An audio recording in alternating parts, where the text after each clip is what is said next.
Lying through the headlines, Candace in the lights, spinning tales so wild in the dead of the night. Truth gets twisted, but we break it down right. Hepatitis B ain't a game, it's our future in sight. Thomas and Matt, gotta set the facts straight, proving their lies before it's too late.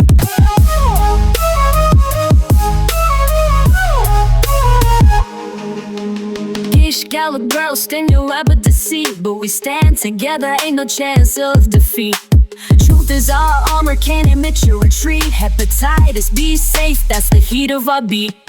Babies need protection, don't let that slip. Shaking off the doubt, let the truth take a trip. Vaccine ain't a villain, it's a lifeline we grip. Gotta stand up strong, let the knowledge equip. Voices united, cutting through the noise. Power in the truth, let's lift up our voice.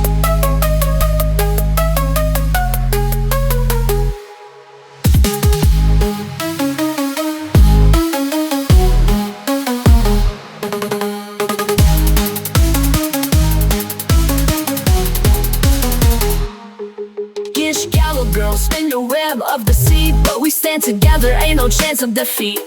Truth is our armor, can't admit your retreat. Hepatitis, be safe, that's the heat of our beat. To listen real close, take a stand for the youth. Candace, watch out, we're here with the truth.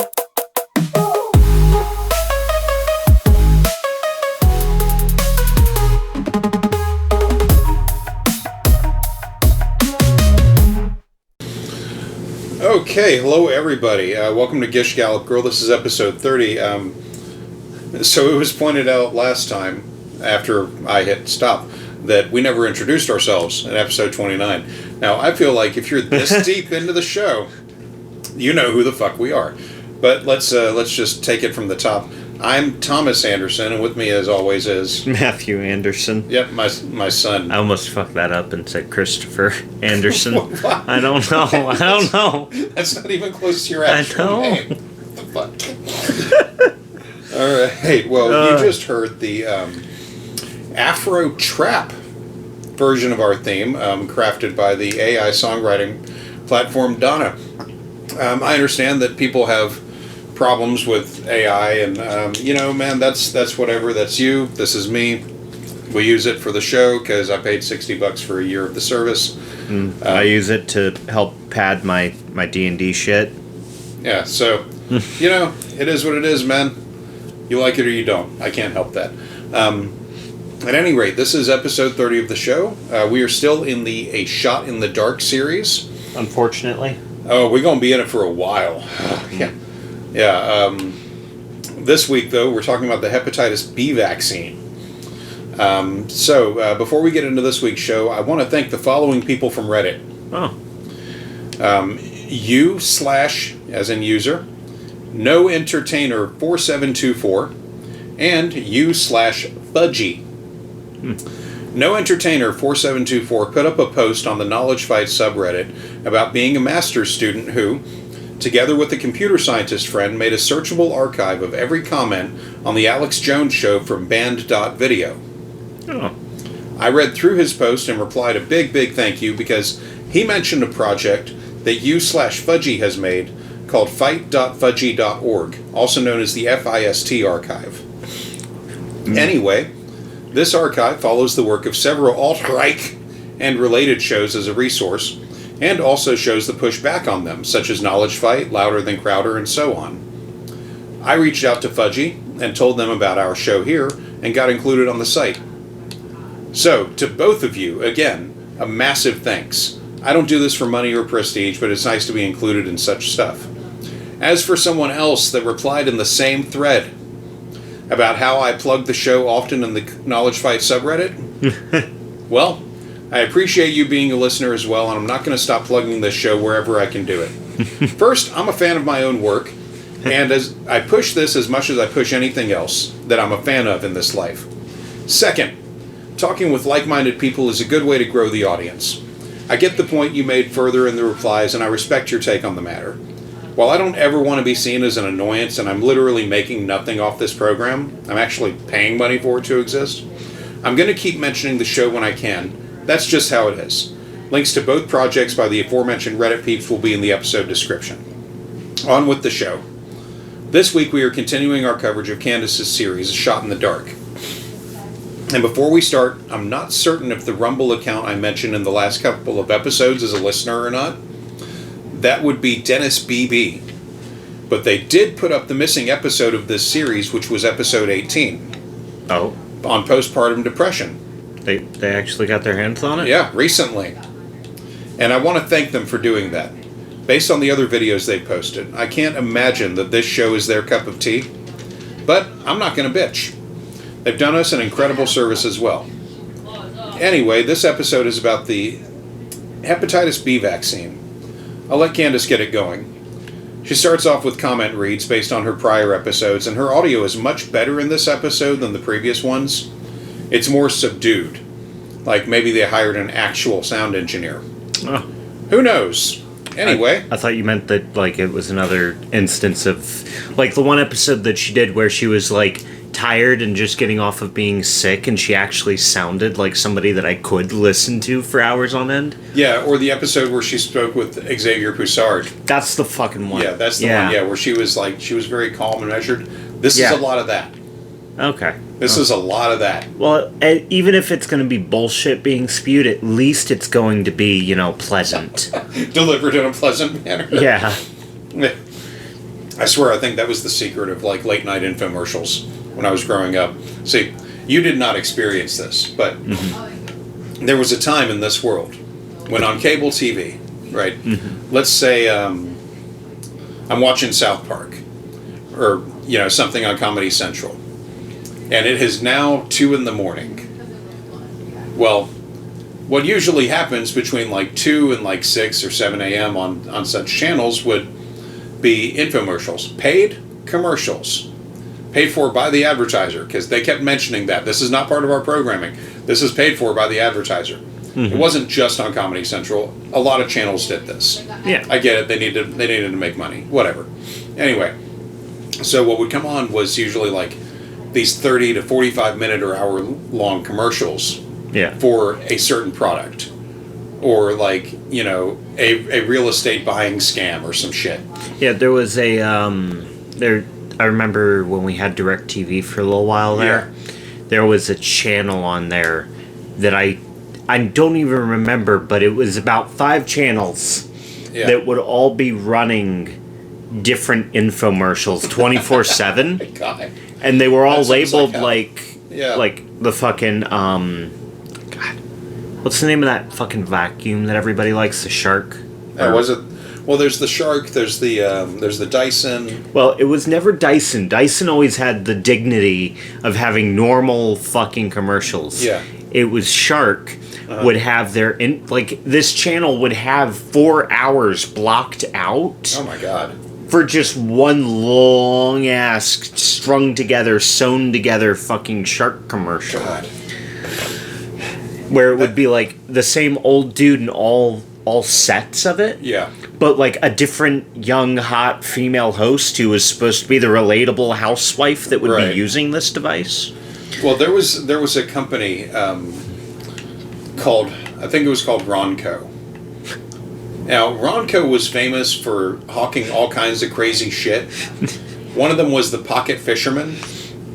It was a fishing rod and reel that you could fold up. You couldn't necessarily put it in your pocket, but you could fold it up down really ridiculously.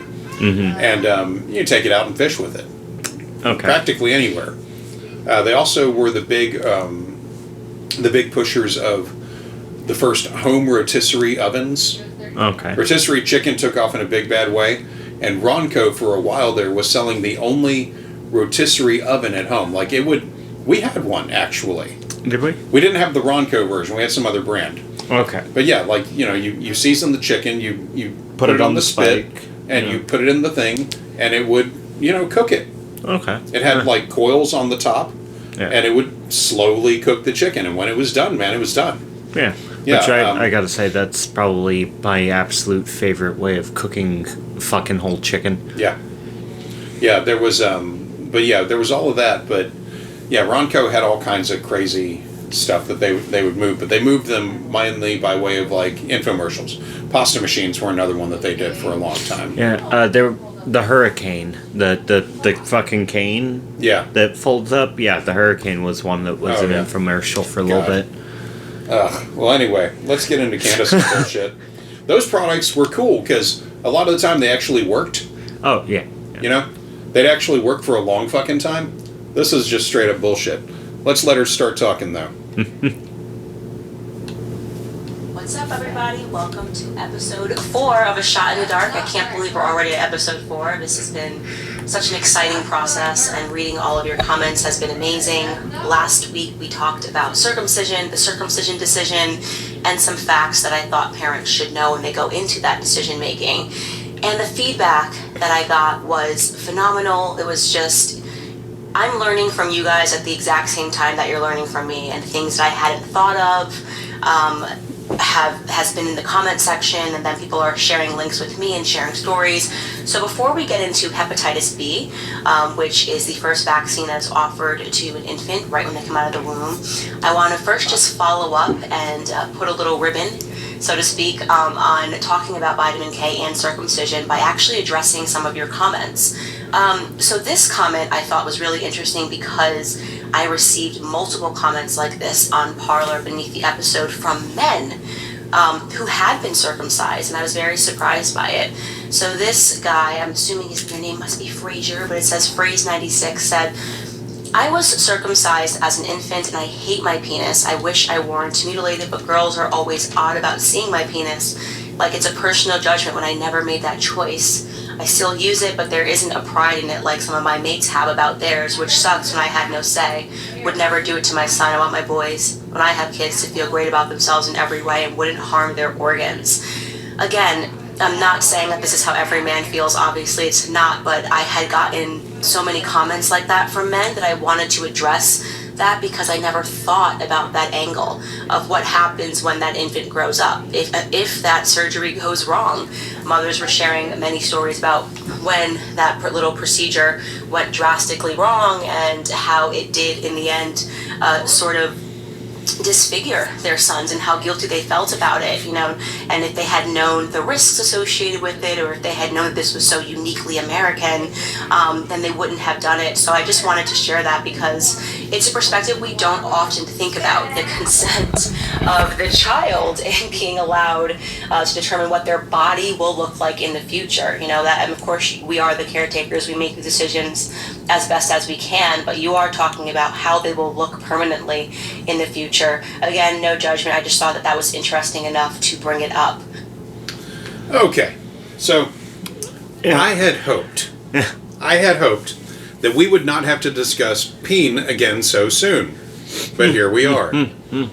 So let's briefly discuss how often circumcisions are botched, since Candace brought it up. Thanks, Candace. First, neonatal circumcisions being botched are relatively rare, since the people involved know what they're doing. Anyway, in the USA, the incidence of botched events is about 0.5%. That's pretty damn low. Yeah. According to a study published in the National Library of Medicine, done between the years 2001 to 2010. Other studies have put the number as low as 0.31% of being botched. So it is very rare. But that number goes up with the age of the patient. Botched circumcisions are more common among the older children to adult ranges by a factor of 10% to 20%. Makes sense. I mean, Yeah. yeah. I mean, as for sexual partners being all snooty when the dick comes out in this guy's life, I have never heard of any person going through this unless the peen was obviously disfigured for whatever reason. I don't know this commenter and I can't speak to their experience, but I have a hard time believing this since he used the term mates to describe his friends. He could easily be from a British area where it is uncommon. My advice, seek out Jewish women, I guess. You know? Or better yet, maybe go to a physician, because something tells me that it might not necessarily be the fact that you're circumcised that they're worried about. Yeah. And maybe your dick just looks weird. And Right. maybe you should see healthcare professional about that. Yeah. Moving on. People actually think Candace does research. Ugh, that's uncomfortable. More importantly, I was flooded with comments on my Patreon account and beneath the video on Parler pertaining to what happens with the foreskin after the procedure. I honestly had not even thought to ask this question. So this came from Jen P. She said, I'm curious if in your research you have found what hospitals are doing with the circumcised foreskin, as well as what's in the fine print when you sign off on having the procedure done. My husband is in science and said that it is sold for scientific research, but I have no source other than him to back that up. Wondering if it's something you have found in your quest. Well, it wasn't something that I had found in my quest because I wasn't thinking about it. But guess what, Jen? Because you said this and so many other people flooded my timeline on Parler asking me about that, I looked into it and I am mortified and I am sickened and I want to scream this from the top of a building so that every person is aware of this, because this should certainly go into your thought process. And I'm sure there are some exceptions of hospitals that don't do this, but yes, hospitals sell the baby foreskin. I know. If you're listening to this, you are just flabbergasted. You're like, there's no way that they are selling the foreskin. And the answer is yes, there is a way. This is America. There's always a means to make money. And it makes me wonder if this is the reason behind the push to get parents to agree to get this done in the hospital, because they know that they can make a ton of money off of it afterward by selling it. Again, some people wrote to me and said that they specifically had an agreement with their hospital that said that they don't engage in that sale. So you should definitely check with the hospital that you are considering giving birth in if you decide to get a circumcision there. But this is happening, and so one woman looked into this, wrote a whole article on it, and she hyperlinked to Coriell Institute. Coriell Institute is New Jersey. This is one such place that sells it. Again, guys, these links will all be made available on my Patreon account. So for each episode, if you're like, what did Candace mention? I want to look into that personally to fact check her. I'm making the links available on my Patreon.com account. Okay, yeah, so here's the thing, right? Yeah. How is this new to her? When that shit was covered extensively in the last episode, I was shocked and horrified when I looked into what these questioners asked. They asked the fucking questions because you covered it in episode 3. Yeah, I was gonna say, didn't she cover what was done with the peen? Yeah. And this comes. She talked about it at the start. Yeah. This comes off that one, right? Yeah. Like she's talked about it at the start of all these questions of, and so we got some interesting emails and comments after our last episode, the circumcision decision. So that had been done. Mm-hmm. And then she's like, oh, and then when I looked into these things, bitch, you talked about it. And you talked about having looked into it. At the time. And you mentioned the fucking Coriell Institute that we wound up having to talk about, that I had to go research circumcision bullshit. So, into my scripted material, I'm not going to retread what we covered in the last episode about foreskin, but the company she talks about here, Coriell, absolutely ethically sources the foreskins they use and sell for research, as we discussed. Otherwise, this is a gray area where hospitals are concerned. Depending on the medical provider, they may sell it, use it for research themselves, or dispose of it with other medical waste. It really depends on the facility. It's almost as if making a medical system dependent on massive amounts of money was a fucking mistake. You know? Candace goes on to repeat a lie we debunked in the last episode. You can also yourself, you don't even have to be a doctor or be a scientist to access this. What they're actually selling are foreskin fibroblasts. And what fibroblasts are is that they are the cells that are found in connective tissues in your body, and they secrete collagen. So baby foreskin has actually become a beauty product. So there's a lot of facial creams, and apparently somebody wrote to me that Oprah was actually promoting one that are good for your skin because they're collagen producers, and they are getting this from neonatal foreskin. So this is just one such website. To give you an example, Lonza.com, they are selling today. You could go log on right now, Lonza.com, and you can purchase neonatal foreskin. And the cost for it is $570. Okay, $570. And again, people are purchasing this as a beauty product. It is shocking to me. This is, again, one example of a place that is selling this as a beauty product. There's many more, but I wanted to at least give you one so that you know that this is legit, that this is legitimately happening. And it completely sickens me because I am willing to bet that I am not the only person that was completely ignorant about this market. I don't think many women are aware of it. Maybe that is the incentive, parents, by the way, when they're telling you, oh, it's just more sanitary. It's just more sanitary. Well, yeah, if I knew that I could make hundreds of thousands or millions of dollars selling a product, and I was a nefarious pharmaceutical guy or a hospital owner, I would be telling you also that this is just more sanitary or it's safer. And as we debunked those reasons in the last episode, I want to add this, I want to put this thought in your head about the sale of neonatal foreskins. And I even was able to find clinics. I was able to find places where you can get facials and that they actually use this. You can actually get a baby foreskin facial at certain places. You request the facial, it's super high end, and there have been celebrities raving about this facial, which just completely makes me sick. That's all I can say about that. I was just completely mortified, and I just wanted to say that yes, I am learning from you just as much as you are learning from me.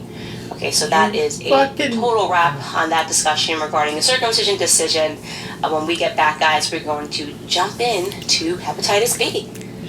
She's really, really out here acting like she didn't already say all of this last week for her. Yeah. And I really hope that is the end of the horn talk. Good God. Okay. So, never thought a woman would go on that much about baby peeing, but yeah, here we are. But just a brief pushback on all that shit is in order. Yeah. First, normal people cannot log on to Coriel or Lonza and just buy foreskin. No. There is a process of vetting. Mm-hmm. Second, the cost of the formula she mentioned on Lonza is cheaper now. So maybe the cost went down over time. Third, she never named the clinics providing the penis facial in her last episode. No. She said she did. She did not. Nope. I didn't clip it out. It was simply never named. Fourth, we see in her last words on the subject a tactic familiar to anyone that has ever listened at length to other grifters. I'm learning from you just like you're learning from me. Is a way to keep the pay pigs coming back. Mm-hmm. In this case, direct subscribers to Daily Wire Plus. Now, that name, Daily Wire Plus, means that people were paying Ben Shapiro's network about $8 per month for access to this and other bullshit. There should be no ads for anything else, right? There are, aren't there? First vaccine on the schedule for your perfect little newborn. We'll be right back. What the fuck? Hey everybody, it's me, your host of A Shot in the Dark, with a quick ask. My commitment, as I've already made clear to you all, is to keep this series 100% free. I believe the content is just too important to exist behind a paywall. That said, if you like this web series and you want to support us and help keep it going, you can do so by heading to www.patreon.com/Candace Owens. On my Patreon account is where you can interact with me, ask specific questions, and more importantly, find links to all of the government sources and websites that we use throughout each episode. You can also contribute whatever you can to the show to keep us going. Whether it's $1, $10, no dollars, or $100, we deeply appreciate your support. You'll also find different tiers of support and some great incentives to keep you engaged. Again, that's www.patreon.com/Candace Owens. Now, let's get back to the show. Yep, Candace did something that I did not expect. She threw to an ad on a paid service directing people to give her more money at Patreon, paywalling her links and shit there. I am beginning to understand more and more over time why she was let go from that Daily Wire network. Now it's time to get into the actual material here. Since Candace, and unfortunately by extension us, just went through about 10 minutes of her nonsense content to get to the lead story, the Hepatitis B vaccine. I honestly forgot we were here for Hepatitis B, I'll be honest. Yeah, all the baby peen kind of really throws it off, doesn't it? Yeah, it does, yeah. That and I am absolutely...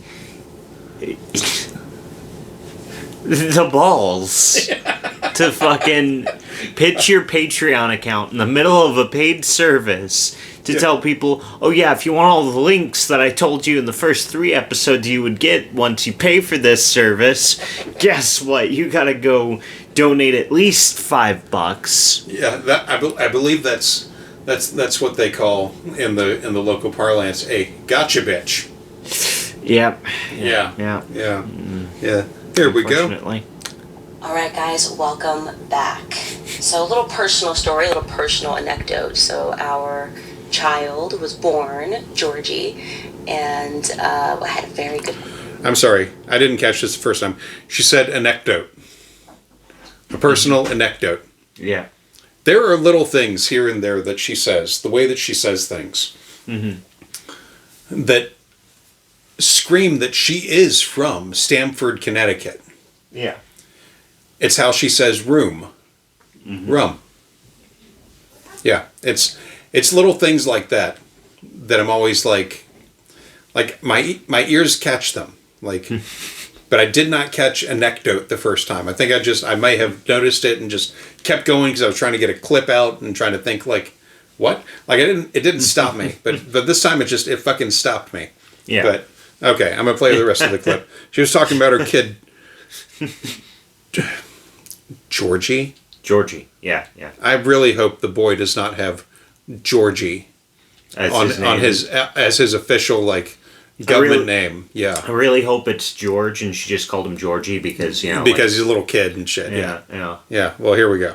Birth, and I'll tell my birth story in a later episode, but the doctor came in and said, this is usually the time that we recommend the hepatitis B shot. It's a vaccine. And I was very prepared to have this discussion and to tell them that we were not going to get this vaccine. My husband was on board, and I'll never forget how kind this doctor was. So I don't need to paint this doctor as a monster whatsoever. It was actually a very informing experience for me, is what I would say. So she comes in and she says, we recommend the hepatitis B vaccine. And the first thing that I said back to her is, okay, why? And she completely came undone. It was almost as if no one ever in the history of her entire pediatric career had ever asked her the question, why? And she said, we really recommend it.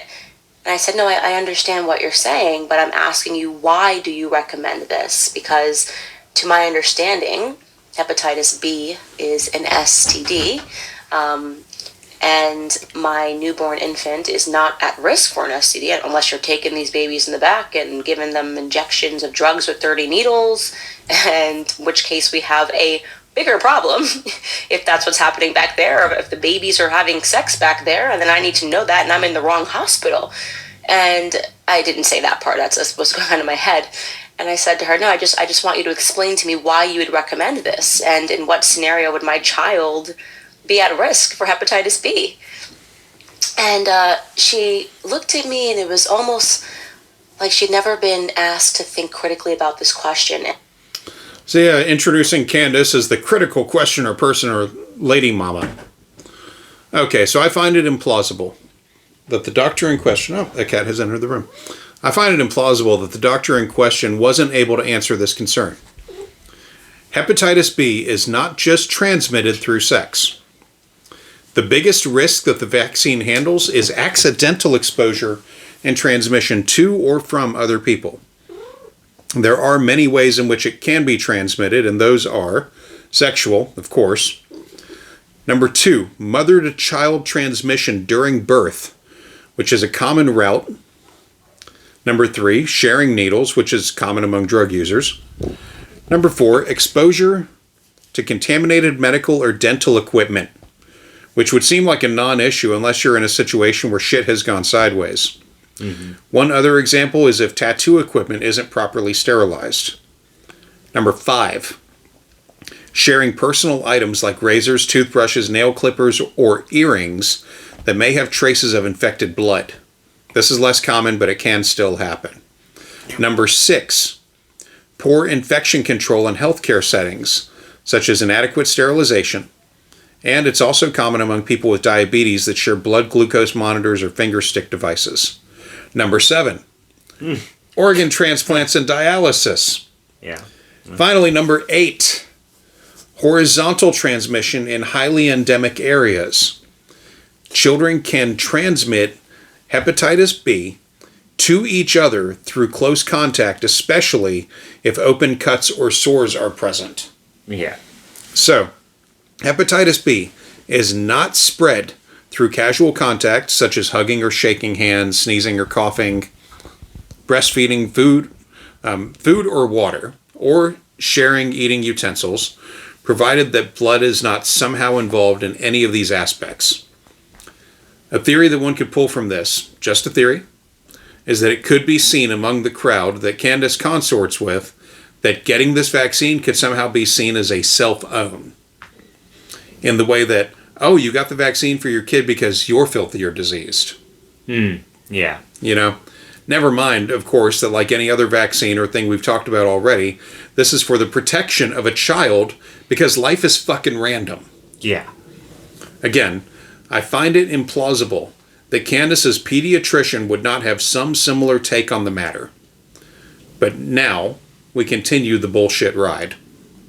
And at that moment, I realized that pediatricians and doctors are doing what they're told to do. They go to school and they memorize the information, and then they repeat that information back to us. And they are told, you are supposed to administer this vaccine for this infant at this time. And they remember that information and they encourage us to do that because they know that that's what they were told to do. But they've never really even asked themselves why this would be necessary. And so after I asked her, I understand that, but I'm asking you why, under what scenario, she said, well, you know, I think at some point there may have been some babies that lived in some high-risk neighborhoods that may have been exposed to hepatitis B. And I went, okay, well, I think that my baby doesn't live in one of those neighborhoods and is therefore not at high risk and doesn't need to get this vaccine. And she just said, oh, okay. And that was that. And like I said, it was a very informing moment for me because it made me realize that some of this is innocence. And I don't want you to walk away from this podcast thinking that all pediatricians are evil monsters and all doctors and nurses are evil monsters. A lot of them genuinely don't know and have never really asked themselves the question. I hope that she walked away from that scenario equally as informed as I walked away. So let's jump right into it. Let's jump right into the hepatitis B vaccine insert that you are obviously not allowed to have. The FDA does not want you to have this insert. I've actually had someone comment to me that they're not allowed to legally give it to you. I don't know if that's true or not. I'm just vocalizing what somebody said to me in one of the comments. So this is not something they want you to see before so that they can just tell you they recommend something and that you insert it into your perfect little newborn's body. So let's jump into some interesting parts and Okay, so before she fucks up all the information that will be literally in print in front of her, let's go ahead and address this claim again. It is not illegal for doctors to give patients or their parents vaccine information inserts. Federal law requires healthcare providers of any type to give patients or their guardians specific vaccine information before administering vaccines. Under the National Childhood Vaccine Injury Act, healthcare providers are required by law to provide a vaccine information statement, or VIS, to the patient, parent, or legal representative prior to administering each dose of a vaccine. This applies to public and private medical care. A VIS contains information about benefits and risks and must be given prior to each dose, including for vaccines that require a series of shots. This brings me back to something we covered in the first part of this series, which is that Candace claims to have never gotten information on Gardasil, and then claimed to have had the reactions to it that she claimed to have, which I still say is false since there is no record of it in the VAERS database. And for clarity's sake, that's VAERS, the vaccine, I don't remember the last bit of it, but yeah, VAERS, look it up. Anyway, she said that she was not informed about possible side effects before she claimed she experienced the worst side effects. Yeah. So, if any of that is true, then it means that her doctor could be on the hook for malpractice. As stated several times before, I do not believe that this event happened to her. Candace is the type of person that would have sued the doctor. Anyway, this is all quoted material from the website aap.org, which is the website of the American Academy of Pediatrics. And they say, VIS are produced by the Centers for Disease Control and Prevention, the CDC, as one-page information sheets. They are designed to inform vaccine recipients and their parents or guardians about the benefits and risks of vaccines. Healthcare professionals are required by law to provide VISs before each vaccine administration. An easy way to think about distribution of VISs in your practice is to follow the 5 Ds. Double check to make sure the correct VIS is being used. Distribute the VIS before each vaccine dose is given. It is the law. There are many acceptable ways to provide patients and parents with VIS. The ways to give a VIS are detailed on the CDC website. Number 3, discuss the risks and benefits of the vaccine as well as the risks of not being immunized.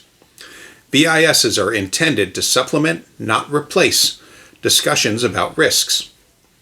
Number 4, document that in each patient's permanent medical record, A, that the VIS was provided, B, the addition date of each VIS. Learn more about 2D barcodes on VISs. C, the office address, name, and title of the individual administering the vaccine. D, the date of vaccine administration. E, the vaccine manufacturer and lot number of the vaccine administered. F, the site, such as deltoid area, the route, intramuscular, of administration, and the expiration date of the vaccine are also recommended by the AAP. Number 5, dialogue with those who have questions or express hesitancy about vaccination. When parents refuse immunization, it is important to try to understand their reasoning and respond non-judgmentally with facts about the safety and effectiveness of vaccines.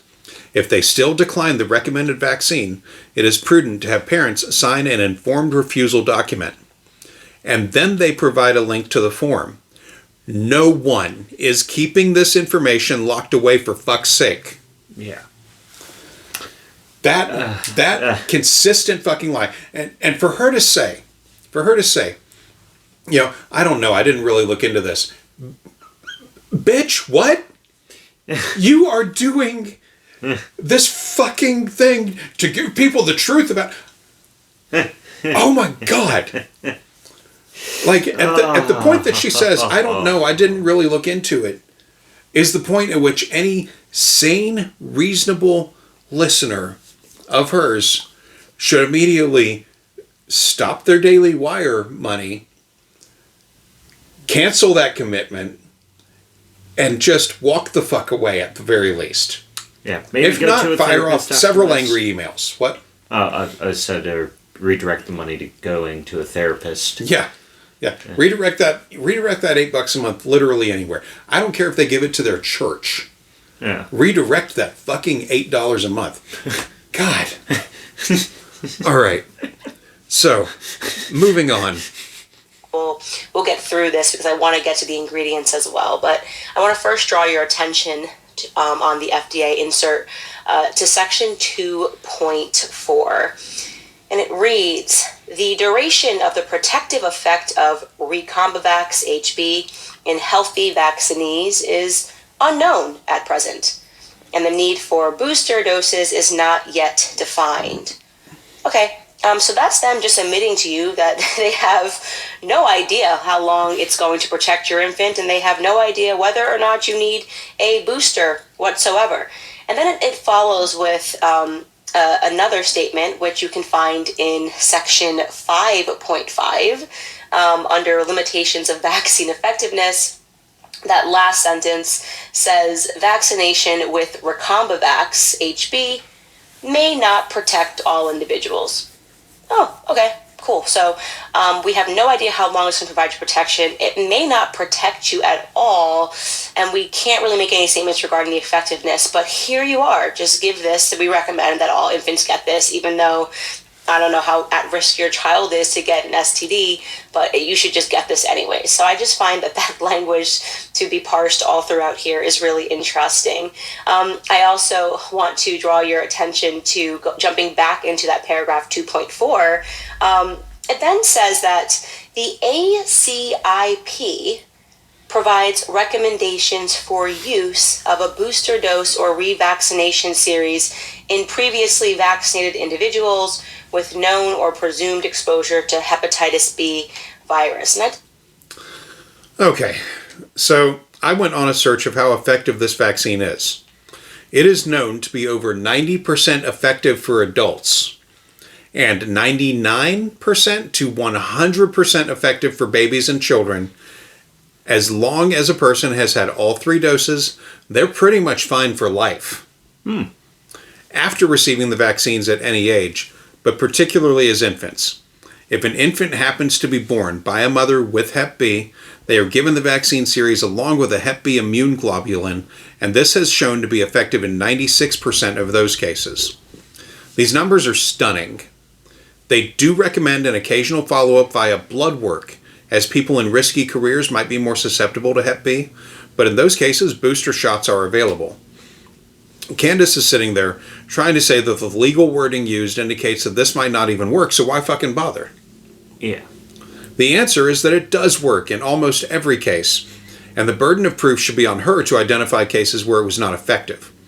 But that would probably mean opening up her audience to the VAERS database, which, as we've discussed, carries no record of the vaccine injury she claims to have had. Not to mention that the VAERS database would probably give an actual, numbering of, these are the amount of people that it either didn't work for or had a bad side effect, or the amount of people that it has worked for. Yeah. As, VAERS is there to do. Well, it's a vaccine adverse event database, so it would only be recording really the ones that were known and reported. Okay. But still, the very fact that millions of infants every year, not just in America but across the world, are getting this vaccine, you can figure out real quickly, okay, well, out of all of those millions, 5 people who got this vaccine at one point in their lives get this Hep B, I did not look into it, but it's pretty easy to look up, Okay, so next up. I just thought to myself, who are the ACIP? Because they're listed a lot of times throughout a lot of these FDA inserts, and they seem obviously to have the power to recommend vaccinations for your infant. So who are the ACIP? Well, I'm going to now draw your attention to who they are, because it's pretty incredible. So the CDC.gov offers a list of the ACIP membership roster. It stands for the Advisory Committee on Immunization Practices, and they are created and a part of the CDC. Go figure. The CDC gets to decide everything, right? So you see this membership roster, and what should immediately jump at you is the fact that there are only 15 people that are on this roster. There are 15 people that are on this committee that are able to make recommendations for your child. And so I just kind of scrolled through here, and what's very interesting here is that all of them are professors of some description. I've looked into them independently. They're all professors teaching at various different universities. And the one that really gets me, if you scroll down, is Veronica, where you see Veronica McNally. She's a lawyer. She's not even a doctor. Like, she is one of the 15 people that gets to vote and decide whether or not your child should receive a vaccine. And she's not even a lawyer. And her background story is, I mean, she's not even a doctor. She's a lawyer. And her background story says, she established a foundation in memory of her daughter who lost her life to pertussis. And so she established this foundation to promote vaccinations and education about vaccinations. Interesting, I went to the website of Franny Strong Foundation, and what they do not tell you is whether or not her daughter was vaccinated. Okay, so to me, it sounded like Candace was happy talking about how Veronica McNally's daughter died. Mm-hmm. But before Candace can be wrong about more stuff, let's address some of this first. ACIP actually has a member cap of up to 19 people. They are appointed by the Secretary of Health and Human Services, which currently is RFK Jr., who I would like to point out as well is not a fucking doctor. And he's not married to one either. He is married to an actress who famously co-starred on the HBO series Curb Your Enthusiasm. Really? She played Larry David's wife on that show. Yeah. Her name escapes my memory right now. Cheryl Hines. That's it. Her name is Cheryl Hines. Yeah, it is unfortunate that she is married to someone like him. Please tell me it's not of the same Hines name as in like the ketchup. No, yeah, okay, no. cool. But funny story to that. Okay. The heir to the Heinz ketchup fortune. Yeah. Is married to former Secretary of State, I believe, John Kerry, who was a senator for a long fucking time. Mm-hmm. So. He was married to Teresa Heinz, the heiress to the Heinz fortune. Little fact that I wish I didn't have lodged in my head. A lot of times, like, I'll wonder, what's the last thing that's going to flit through my brain before I die? And I really hope it's not something like that. But I really hope it's not who's the current heir to the Heinz fortune. Yeah, I hope that's not the last thing I think of. I don't know what's going on with the Heinz fortune. I don't know. Anyway, so So anyway, all of that aside, members on this board serve as volunteers and as special government employees, and at least one member in any given grouping will be there to represent consumer interests. Okay. As you might imagine, this was Veronica McNally's role. Yeah, because, she's a lawyer. Well, she's a normal person. Yeah. Yeah, she's a fairly normal person. Lawyers are common. She's a fairly normal person. Mm-hmm. As you might imagine, this was Veronica McNally's role. I want to remind listeners that this particular recording is from 3 years ago. The committee also includes non-voting members from federal agencies, such as the FDA and the NIH, which is the National Institutes of Health, and liaisons from other related professional and academic organizations. ACIP reviews scientific data on vaccine safety, efficacy, cost-effectiveness, and public health impact to develop recommendations for vaccine use, including which vaccines to recommend for which populations and at what doses and intervals. The committee meets at least 3 times a year in public sessions to discuss and vote on vaccine recommendations. These meetings are open to the public and they're live streamed, with all materials made publicly available. Recommendations are forwarded to the CDC director, who can approve, amend, or reject them. Once approved, they become official CDC guidance and are published in the Morbidity and Mortality Weekly Report, also known as the MMWR. ACIP's recommendations influence which vaccines are included in national immunization schedules, and they are covered by insurance programs such as the Vaccines for Children program and Medicare. ACIP's guidance determines routine immunization schedules for children, adolescents, and adults in the U.S., as well as catch-up schedules for those who are behind on vaccinations. Such as you. Yeah. Yeah. Such as me when... You got 4 in one and 3 in the other, yep. Yep, 4 in the left, 3 in the right. Their recommendations are considered the official federal standard for vaccine use in the United States, and they are widely followed by healthcare providers and insurers. So, you can understand why Candace has a problem with the existence of this board. Yeah. RFK Jr. has done nothing to help them and has hindered their work, calling off the planned meetings and such. Jesus. Yeah. You know, as not a doctor attorney. Yeah. Moving on, McNally named the foundation she chairs the Franny Strong Foundation after a daughter she and her husband lost in 2012 at the age of 3 months to pertussis, also known as whooping cough. The child was in between sequences on the DTaP vaccines when she contracted the illness. For Candace, not to know or acknowledge this fact is telling of her own coldness as a person. When McNally was on the ACIP, she was the only non-doctor on the board. All of this has been public knowledge about Veronica McNally for a long time. Candace has no excuse not to know it. The next clip is kinda ghoulish, and it was more than I was prepared for the first time, so you've all been warned. Now, I don't want to jump ahead on this series, but some of you guys that are following me on Instagram and know that I previewed talking about pertussis know that all of the outbreaks and the people that are getting very sick from pertussis are among vaccinated children.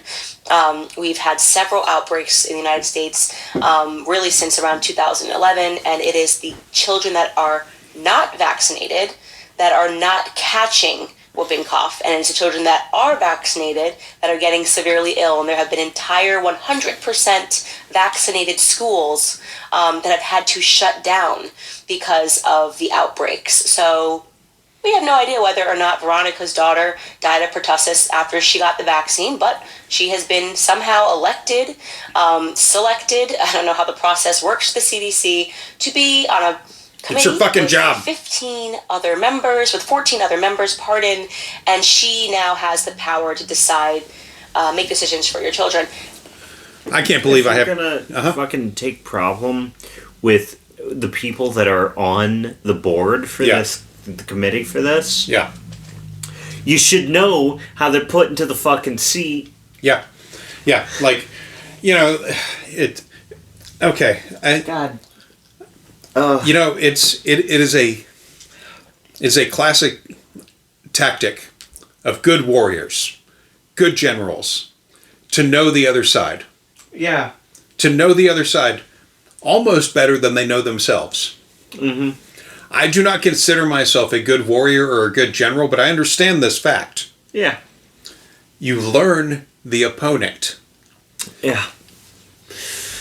I have to not only learn the opponent, I have to learn why they're wrong.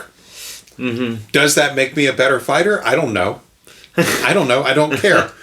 But this kind of shit fucks me up, man. Yeah. So Candace is, of course, very wrong about this shit. Mm-hmm.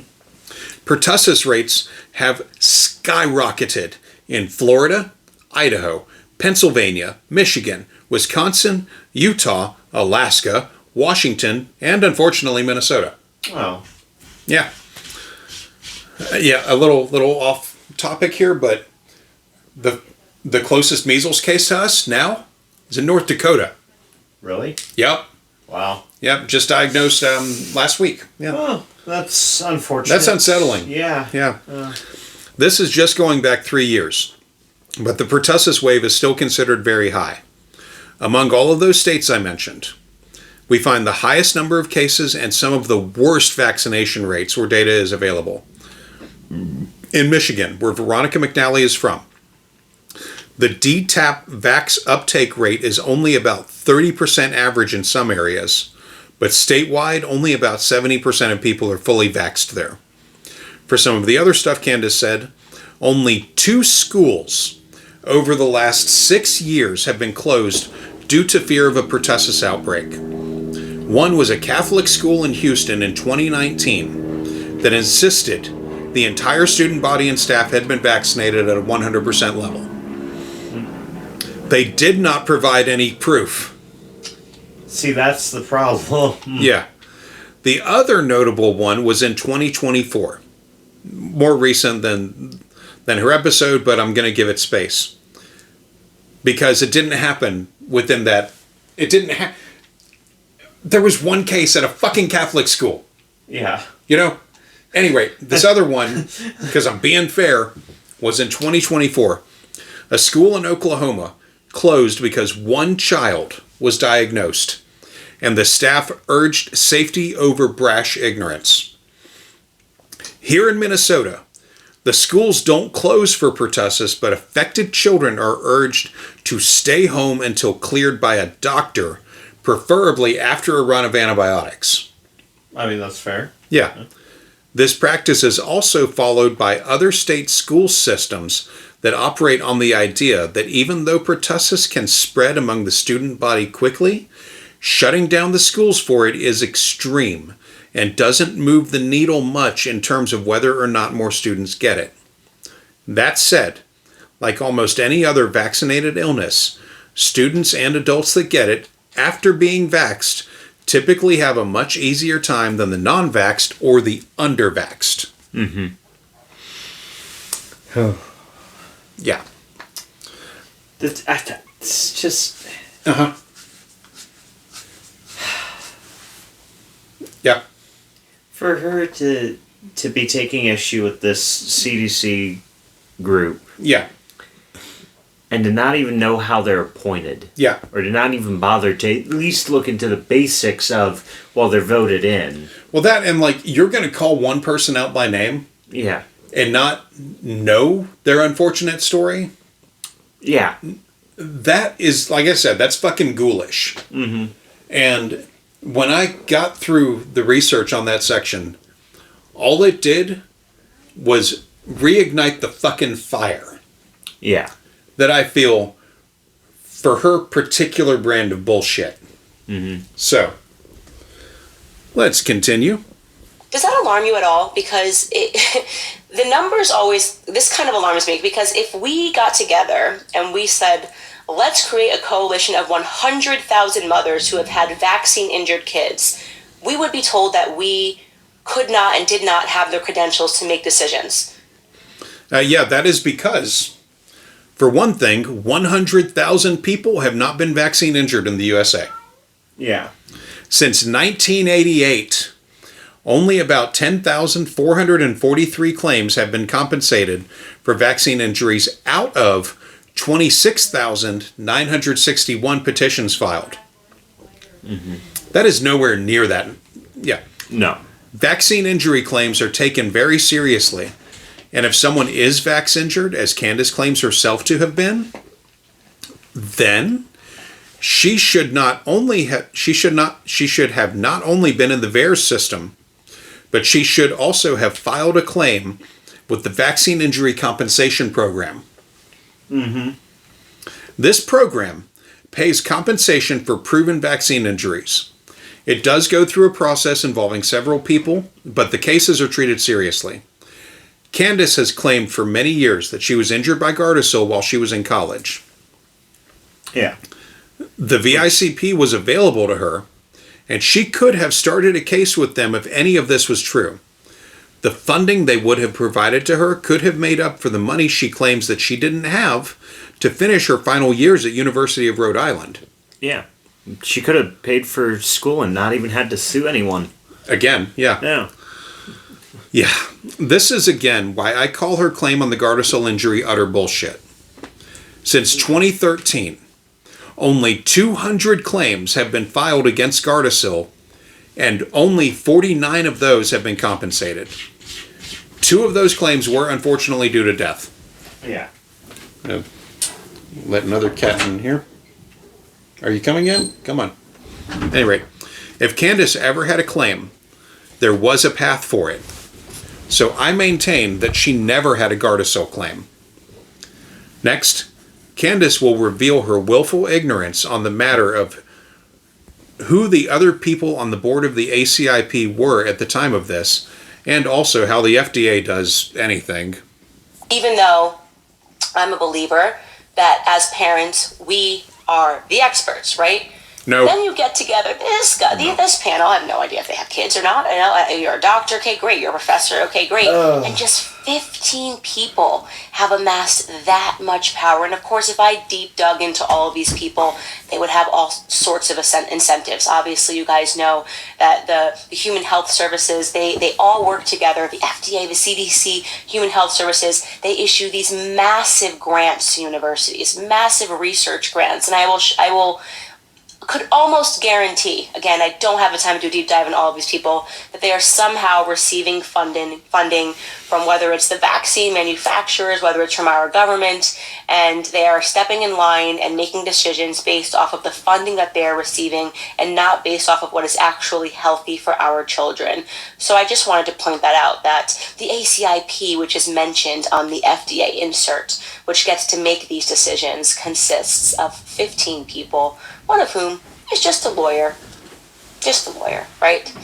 So that to me is super alarming. But let's jump back to the FDA insert itself and go look at the clinical trials section that's under 6.1. Here is the thing that I have noticed with all of these vaccine inserts.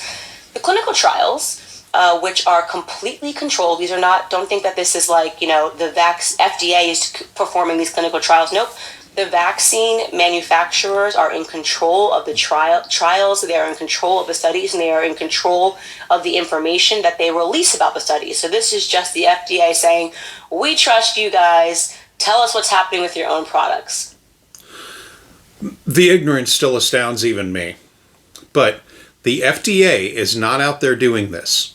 The FDA has oversight during and after clinical trials have ended for any released drug or vaccines or inoculation and so on, even with medical devices and software.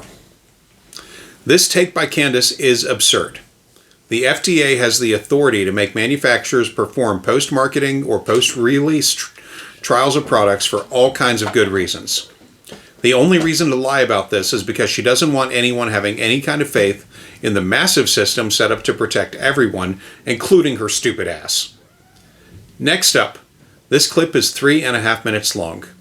I wanted to give her all the space to be terrible before cutting in.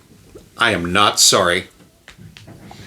Something that I've noticed about these clinical trials in this particular section is that the adverse events that they record are always the same. It's every single vaccine has the same non-adverse events. Irritability, a little bit of nausea, some sweating, some injection site redness, all of these general disorders. That's all that's happened. Trust us. We conducted a clinical trial with a couple of hundred people, and this is what we observed, right? Just trust us. It's nothing.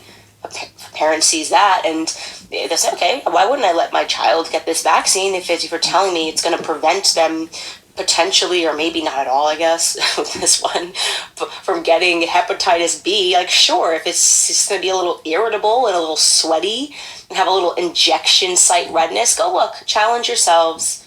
Go look at the clinical trials and what they describe as adverse events within their own clinical trials on every vaccine. They're all the exact same, right? But then, when you go to post-marketing experience, and that is under section 6.2, it's drastically different. This is the section that I think is the most important on the FDA insert, because you know what this is? This is us. This is us parents, right? Recording, saying what is happening. Us people like me who have ourselves had adverse events, and we are recording them. Maybe this is VAERS data saying this is what's happening.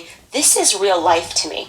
And they instantly try to dissuade you from paying attention to this paragraph, right? The following additional adverse reactions, it reads, have been reported with the use of the marketed vaccine. So this is like it's hit the market.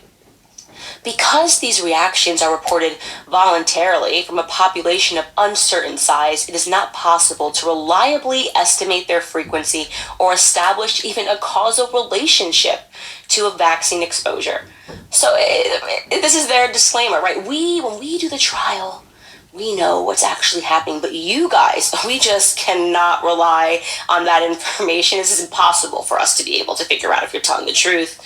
Maybe just all you wacky moms and dads just like to pretend that you took your child and got a vaccine and afterwards the child stopped speaking or had a seizure. I mean, we don't know if you're a liar. Maybe you're just a liar and you really have time to fill out this VAERS report. You just took the time to do it because you want attention that you're not going to get because, oh, we're going to put this little disclaimer. That's what that says, right? And then when you look at what the post-marketing experiences are, it is terrifying, right? Nervous system disorders, Guillain-Barré syndrome, multiple sclerosis, exacerbation of multiple sclerosis, myelitis, including transverse myelitis, seizure, peripheral neuropathy, including Bell's palsy. I mean, if you saw that in a clinical trial, right, which for whatever reason we have been programmed to believe that we should give more weight to a controlled study that is being conducted by the vaccine manufacturers themselves, rather than paying attention to us, the parents, the people that are taking the time to tell you that something happened to their kid. Would you still have gotten this? If you had seen all of this, would you still have decided to get this vaccine? Yes, I would, and I would do it as often as medically necessary, because all of those possible adverse events are extremely rare, and hepatitis B is a fucking hell to live with and to get treated. That said, what she isn't mentioning from the Recombivax insert, and intentionally leaving out, is that at the time of printing, 3 clinical trials had been done, giving 434 doses to 147 children from infants to 10 years old. Injection site reactions were actually pretty low, at 0.2%, and adverse effects showed up in 10.4% of the cases. Of those, in order of decreasing frequency, were irritability, fatigue, diarrhea, diminished appetite, and rhinitis. A head cold. Mm-hmm. As for all the other shit she said, the actual occurrence of any of those things and crazier ones, such as alopecia, are incredibly rare, as in less than 1% of people will ever experience them from this vaccine. And you might be thinking, well, how long do severe noted reactions take? The answer is anywhere from almost right away with anaphylaxis up to 14 days with anything else. But again, this is in less than 1% of people injected having any of these symptoms. This is an incredibly safe medication. I'm surprised that it can cause out. I know it's a very, very small likelihood, rare. But yeah, alopecia. The fact that it could cause alopecia is that's. Yeah. And that is me also working on updated numbers too. Yeah. That has been extremely rare across time with this vaccine. Yeah. So, let's allow her to continue. Oh, man. Stevens-Johnson syndrome, alopecia, eczema, I can't tell you, arthritis. How many parents I know took their children in for vaccinations and then their babies, their perfectly healthy babies, suddenly have eczema everywhere, right? Oh, but we can't establish the causal relationship. We don't know. Maybe these moms and dads are lying. I'm going to say again that I think that we should be giving much more weight to the post-marketing experience. We should be giving much more weight to the parents, because parents, we are the experts. All right, guys, we are going to take a quick break, and when we get back, we're going to talk about the ingredients. I'm sorry, did she roll into another Hey everybody, it's me, your host of A Shot in the Dark, with a quick ask. My commitment, as I've already made clear to you all, is to keep this series 100% free. Goddamn I believe the content is just too important to exist. Dog Pound Foundation from Florida. That said, If you like this web series and you want to support us and help keep it going, you can do Attention, so dear by heading listener. to www.patreon.com. For every minute that you're breathing, a dog is getting shot. On my Patreon Please account, donate you us can money interact so we with can me, take the ask bullets out of their specific questions, guns. and more importantly, Like reverse bail find links bonds. to all of the government sources Give us and money so we can websites take the bullets that we out and use just throughout pistol each whip them to episode. death. You can also contribute whatever you can to the show to keep us going. Whether it's $1, $10, Do you know how many $0, dogs or are being $100, abused right now? we deeply appreciate Because you're your breathing? support. Shame You'll also on you. find different tiers of support and some great incentives to keep you engaged. Again, that's www.patreon.com/Candace Owens. Now, let's get back to the show. Yep, a second ad for herself on a paid platform. I'm sorry, but parents in general are not experts. I'm not an expert on anything. I defer to experts on shit as often as I can, and I hope that's the case with most people. It's why we have specialized jobs and careers like auto mechanic, doctor, pilot, and so on. Just because a child shares DNA with you doesn't make you a fucking expert on them. I say this as I sit across from my son, who in many ways is and is not like me and his mother, and also the fact that VAERS, which she finally mentioned in that clip, and the vaccines count, well, in the second to last clip anyway, and the vaccines count, the fact that those exist and the FDA pulls from that data as well, which, including it in the insert as printed matter, also means they are doing active follow-up on all this shit as much as possible. The FDA and assorted companies have a vested interest in people living past vaccines and medicines of all types so that they can grow into adults and keep the economy humming along, let alone any other reasons they would like to have for people to, live. Yeah. I included the ad in the clip just because I still find it more absurd that she is asking people paying for this to support her on another platform where she is paywalling the links to sources. Remember, this is from when she was on the Daily Wire Plus, where people were already forking over $8 a month. Her Patreon is still active. I have considered hitting them with reports of her various terrible claims and behaviors, but I would expect to have a time with it if I ever do. If anyone wants to help a brother out, you can report her bad behavior to Patreon. The form is extensive and it asks for specific information about her behaviors off Patreon. It's worth filling out, if for nothing more than to remove a source of her funding. I rarely ask people to do anything but be listeners, but if you have the time, drive, desire to really strike back, I recommend going after her Patreon. But now, it's time to get into the ingredients of the vaccine through the Candace lens. Mm-hmm. All right, guys, welcome back. We are, of course, talking about the Hepatitis-B vaccine. God, I hope we to didn't be skip clear, an episode there are already. 3 doses of this that are recommended as a part of the childhood immunization schedule. So you'd think that it's quite serious. You'd think that there are a bunch of children dropping dead from hepatitis B in order for them to recommend this 3 times. So we are talking about the ingredients. The first thing that I want to do... Hold on, I want to point out something here. Mm-hmm. Hepatitis B does not usually kill people. No. It makes their lives ungodly. Mm-hmm. It does not usually kill them. It can lead to things that kill them. Yeah. But just like with HIV and AIDS, it doesn't. The HIV doesn't kill you. It causes the AIDS, which allows for anything to kill you. My uncle, who got HIV and then AIDS, died from a fucking flu. Yeah. Yeah. AIDS just kills your immune system and leaves you vulnerable to whatever nearby decides to go, all right. The HIV, the virus, the V, literally in the HIV, it causes the AIDS, the fucking autoimmune disorder, syndrome. It causes that. Yeah. Right. Because yes, it super murders your fucking immune system. It's gone. Yeah. It's gone. So yeah, you're like the fucking aliens in War of the Worlds. Yeah. When they step off the craft and the germs from Earth kill them.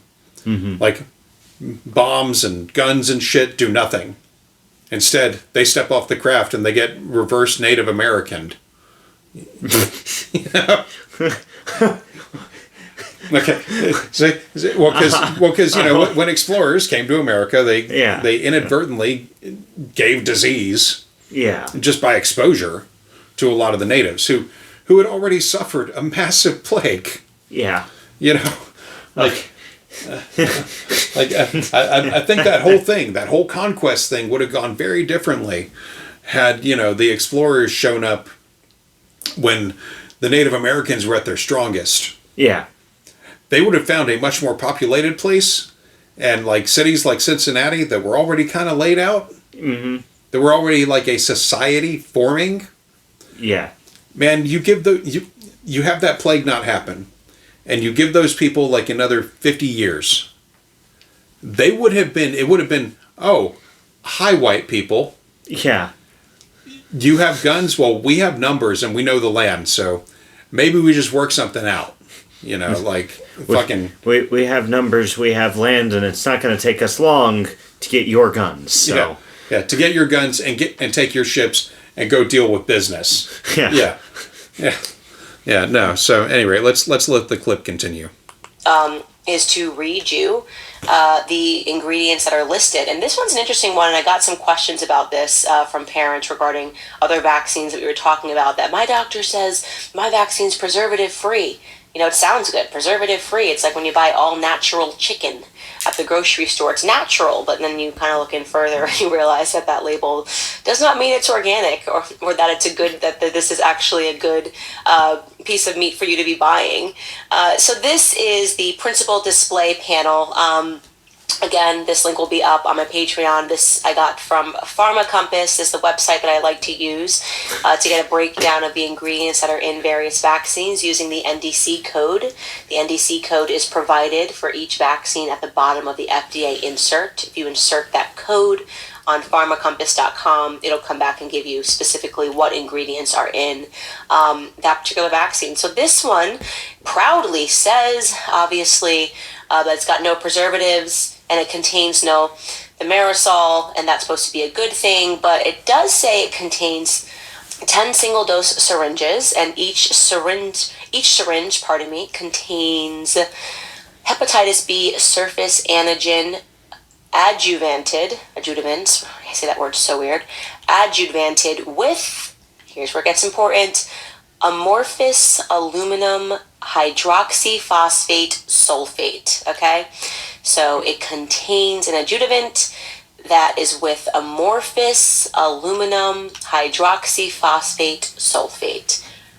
Just doesn't really sound to me, as great as preservative-free sounds, that doesn't sound like the kind of words that I want to hear injected into my perfectly healthy infant's body. So let's actually take a look at that. Okay, unfortunately it isn't stupid free. For anyone confused as to what she said there, the Pharma Compass website is an actual medical website. And the acronym she used for the code in the vaccine insert paperwork is N as in no, D as in duh, and C as in Candace. So, NDC. No duh, Candace, okay? Anyway, the site exists as a way for pharmacies to grow their businesses. It is legit if that is the business you are in. But when I put the NDC in the search box there, I got all kinds of results that were not what she got. So I did the bold move and went to the FDA for the fucking information. You know, the people that wrote the fucking insert.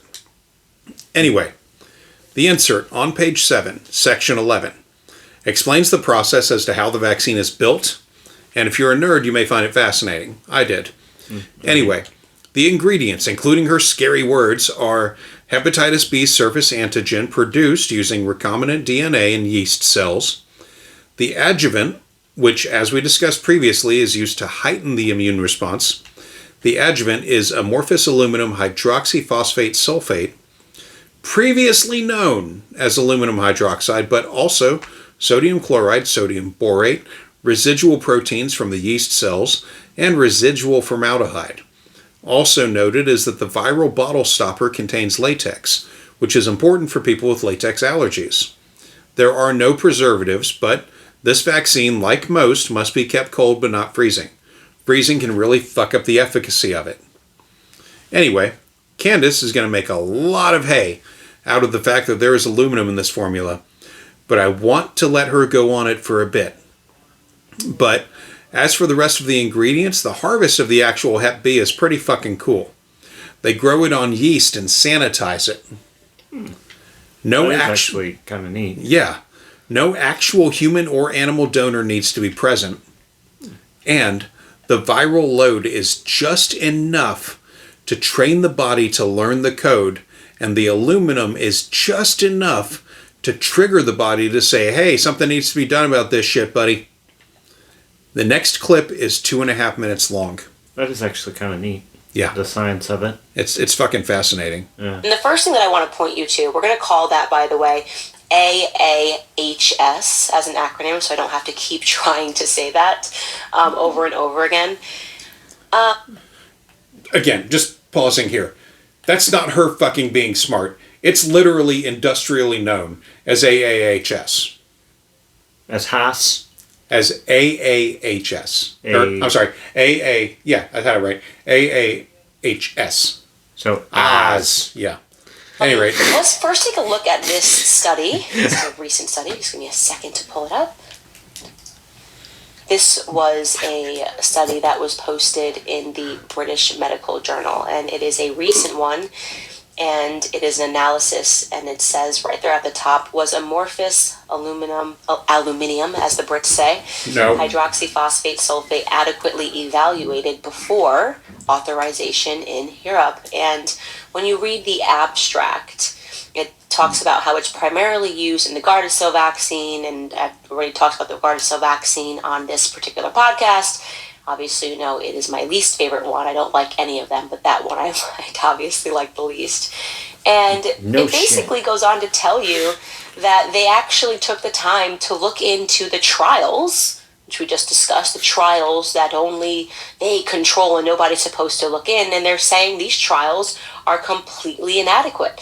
And they are pretending that this adjuvant is completely harmless, and that is not acceptable.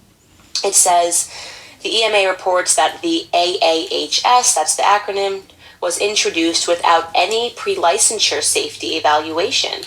The adjuvant is described by the company to be both physically and functionally distinct from all other previously used aluminum adjuvants, and there is a need for rigorous evaluation of benefits and harms of the adjuvant AAHS. So we're talking about aluminum. That is what is in this product, and we are talking about a metal. And you have heard so many people talk about how they believe, at least, that the reason why we're having such a rise in autism rates is because we're having these metals introduced into a child's body, and that it's causing a reaction. We're going to explore that later on in this series. But to say that people are already pointing out that within the test trials that people are that people are using to justify using this, they haven't been done adequately. This could potentially be a very harmful adjuvant. And I actually received a message from one of the people that is donating to this show. Her name is Katie Grace. Yeah, before we let donor to the show, Katie Grace, speak, I will be linking to the study itself in the show notes. First, AAHS is not Candace's shorthand for this version of aluminum. Already said that. That is actually in the study itself, and according to the study authors, that acronym was insisted on by Merck Pharmaceuticals for amorphous aluminum hydroxyphosphate sulfate. The study itself is from 2021. So given the circa 2022 when this show originally aired on Daily Wire Plus, this would have been recent. That all said, this study in particular calls out the fact that AAHS is different from the previous adjuvant, aluminum hydroxide, so it is more than just a name change. But what Candace isn't saying is that while injection site reactions are noticeably more inflamed, but not in general by much at all, The study calls for more independent study to be performed on AAHS, but it is ultimately recognized as safe. The European Medical Authority, the EMA, recognizes it as safe and effective, actually more effective, at doing what it is supposed to do than the previous aluminum hydroxide. Basically, aluminum hydroxide can absorb some of the effective antigen in Recombivax and Gardasil vaccines, but AAHS actually works better at keeping this from happening and works better at stimulating the immune response in patients. The last bit isn't in the study, but it is in private studies conducted on AAHS. The last bit isn't in the study, but is in private studies. While there are calls in the medical community for more independent studies to be done on AAHS, there is no evidence to suggest that it made the vaccine worse. And in fact, it seems to work better. Now, let's hear from another, not a doctor, Katie Grace, by way of Candace. But before I get into that, I wanted to say that I'm on the free tier of the Candace Patreon. Oh. Yeah. Let's talk about the current state of it. Okay. There are, as of right now, as I wrote this a couple days ago, 8,977 total members. But only 175 of those are paid. Woohoo. If we hit the upgrade button on this, we see that the various levels are Baby Bear at $20 a month allows you to submit and get questions answered on the final episode of this series. Mama Bear gets you an 8x10 signed autograph of Candace Owens, not a mass-produced stamped thing per the claim. That is $75 a month. For comparison, at every Comic-Con I've been to, almost every autograph I got was about $50 with a few exceptions. Yeah. The most notable being Phil Hester. I got him to sign a first print of Green Arrow #1 on the same day I got Kevin Smith to sign it as well. Phil Hester signed for free because he is an awesome human. Kevin signed for $50. He is still an awesome human, but no one was charging more than that. No. The other thing with Phil Hester as well is, right as we had walked up to his table, one other dude who was a big fan of his pulled out like a fucking comic book catalog and started pulling out original pieces and was just like, yes, could you sign this and this and this and this? And it's unfortunate I don't have an extra $25 to give you for this one. Oh, you'll do it for free? Awesome. He's just sitting there signing it like, dude, you just handed me $500 cash to sign a fucking fuck it. Yeah. And then we walked up and he looked at us and was like, I made my money. Give it here. Yeah. Like, well, Phil will sign anything that he's done for free, but the guy was willing to pay, and Phil wasn't going to turn the money down. Yeah. Oh no! Wait! No, wait! You're thinking of the Superman. I'm thinking of the Superman guy. Yeah. No, that guy signed. Yeah. Okay. So here's the thing, listeners. Yeah. So we went to the Minnesota Con in July, June, whatever, of the same year that we did the Twin Cities Con with Kevin Smith 2 years ago. Yeah. And it wasn't Phil Hester. I don't remember who it was, but he was a longtime Superman artist, and I feel really bad for not remembering his name right now because he was super awesome. But we had bought sheet music of several different things that people in our family are fond of. And one of them was the Superman, the movie with Christopher Reeves, sheet music, the Superman theme, you know. Well, this dude was a longtime Superman, artist. And so we took the sheet music over to him because, he had just been paid like a massive amount of money to do this dude's portfolio. And so we were like, hey, would you mind signing? And I was totally prepared to pay him, $20-$25, whatever his signing fee was. And he was like, I'll sign it for free. Yeah. Phil Hester was the Green Arrow guy. Right, yeah. And I had gone up, you had come up when he was signing my Green Arrow #1. Yeah. And he told us, he's like, man, it's good that you guys came over here because Phil Hester will sign anything he's done for free. He charges people to look at their portfolios and judge them. Yeah. But he looked at my Green Arrow #1 and I was like, yeah, man, I'm going to get Kevin to sign this later. So, this is a super treat that you're here too. Yeah, like, thank you. I was like, how much? And he pointed to the thing. I will sign anything I've ever drawn for free. I was like, oh shit, thank you, dude. Yeah. And yeah, he's like, yeah, good thing you came over to me because Kevin tends to like dominate a cover. And I was like, and then I watched this man sign half of the cover, and I was like, all right. And so then when we saw Kevin about an hour and a half later, I handed it over to him and I was like, hey man, I just got Phil Hester to sign the cover of this. He goes, oh, I see that. I was like, yeah. I said, yeah, now here's the funny thing. He told me that it was a good thing that I got him to sign it first because you tend to dominate covers. And he's like, look at this fucking shit. He's like, I've only got half the space. He's like, Phil's here? I want to talk to him. I was like, yeah, man, he's like 30 feet away. Just past the curtains. He's like, I might go drop in and just say hi. Jeez. All right. So Kevin dominated the rest of the fucking cover. So that is the jewel. That is one of the few jewels in my comic book collection. But yeah, it is there. But I mean, shit, even Sam De La Rosa. Yeah, Sam De La Rosa. We got a signed Venom poster in here. It's a poster of the cover of Venom #1. Sam De La Rosa basically invented the look of Venom after Spidey cast off the symbiote suit, and Sam De La Rosa did the artwork for the Venom Monthly for a while. Well, he was at the Minnesota Con and he signed and got a certificate of authenticity here. Matthew is a big fan of his work, so this was especially cool. And I got getting to speak with the guy was awesome. Sam De La Rosa is an incredibly nice person. Oh yeah. I have nothing bad to say about that man, but he was super cool. Yeah, and that didn't even cost $75. No, not even. No. It was like 25 to get. No, correction. It was 30 to get the poster signed, and then an extra 15 to get the fucking authenticity. Yeah. The certificate of authenticity that he also signed. Yeah. Yeah. And fucking Shio didn't even cost that much neither. Yeah. Shiograth. Wes Johnson, who voices Shiograth in the Elder Scrolls games and several other characters besides for Bethesda and other video games. He is a super cool guy too.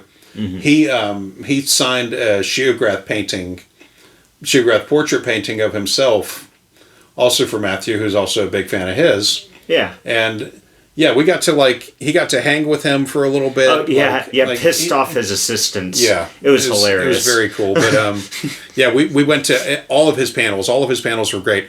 If Wes Johnson is ever handling a comic book panel at a convention you're at, fucking go. He is a showman through and through. He is great and he's approachable and he's a great person. I honestly, there was no one we interacted with at the cons we've been to that I would not want to meet again. Yeah, no. Like they've all been. I mean, shit. Even fucking Jay Muse was. Muse was something else, man. His was hilarious. Muse was great. Muse signed a thing for my wife, and it was anyone who's familiar with Clerks 2 knows the Goodbye Horses scene. It's the mangina scene of the movie, and so Jay Muse was signing screen stills of that.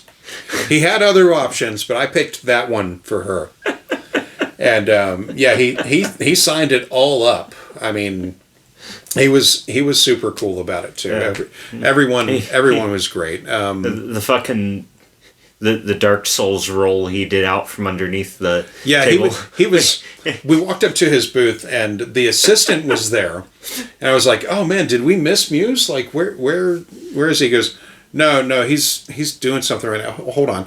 And he pulls this curtain aside, and Jay Muse is under a table behind another curtain, behind the curtain of his thing, and he's like, "Hey," and so Muse rolled out from under the thing. And popped up, and he's like, "Hey, what's up?" I mean, this is a guy who I've been watching for a lot of my life. Matthew is very familiar with the works of Kevin Smith because I am a terrible father, and he was all like, "Hey, well, come to find out later,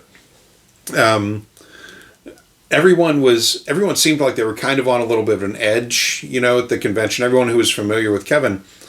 Well, we would find out later, and Kevin would not be able to do his speaking engagement he was supposed to do there. He just did selfies and autographs, and then he took off.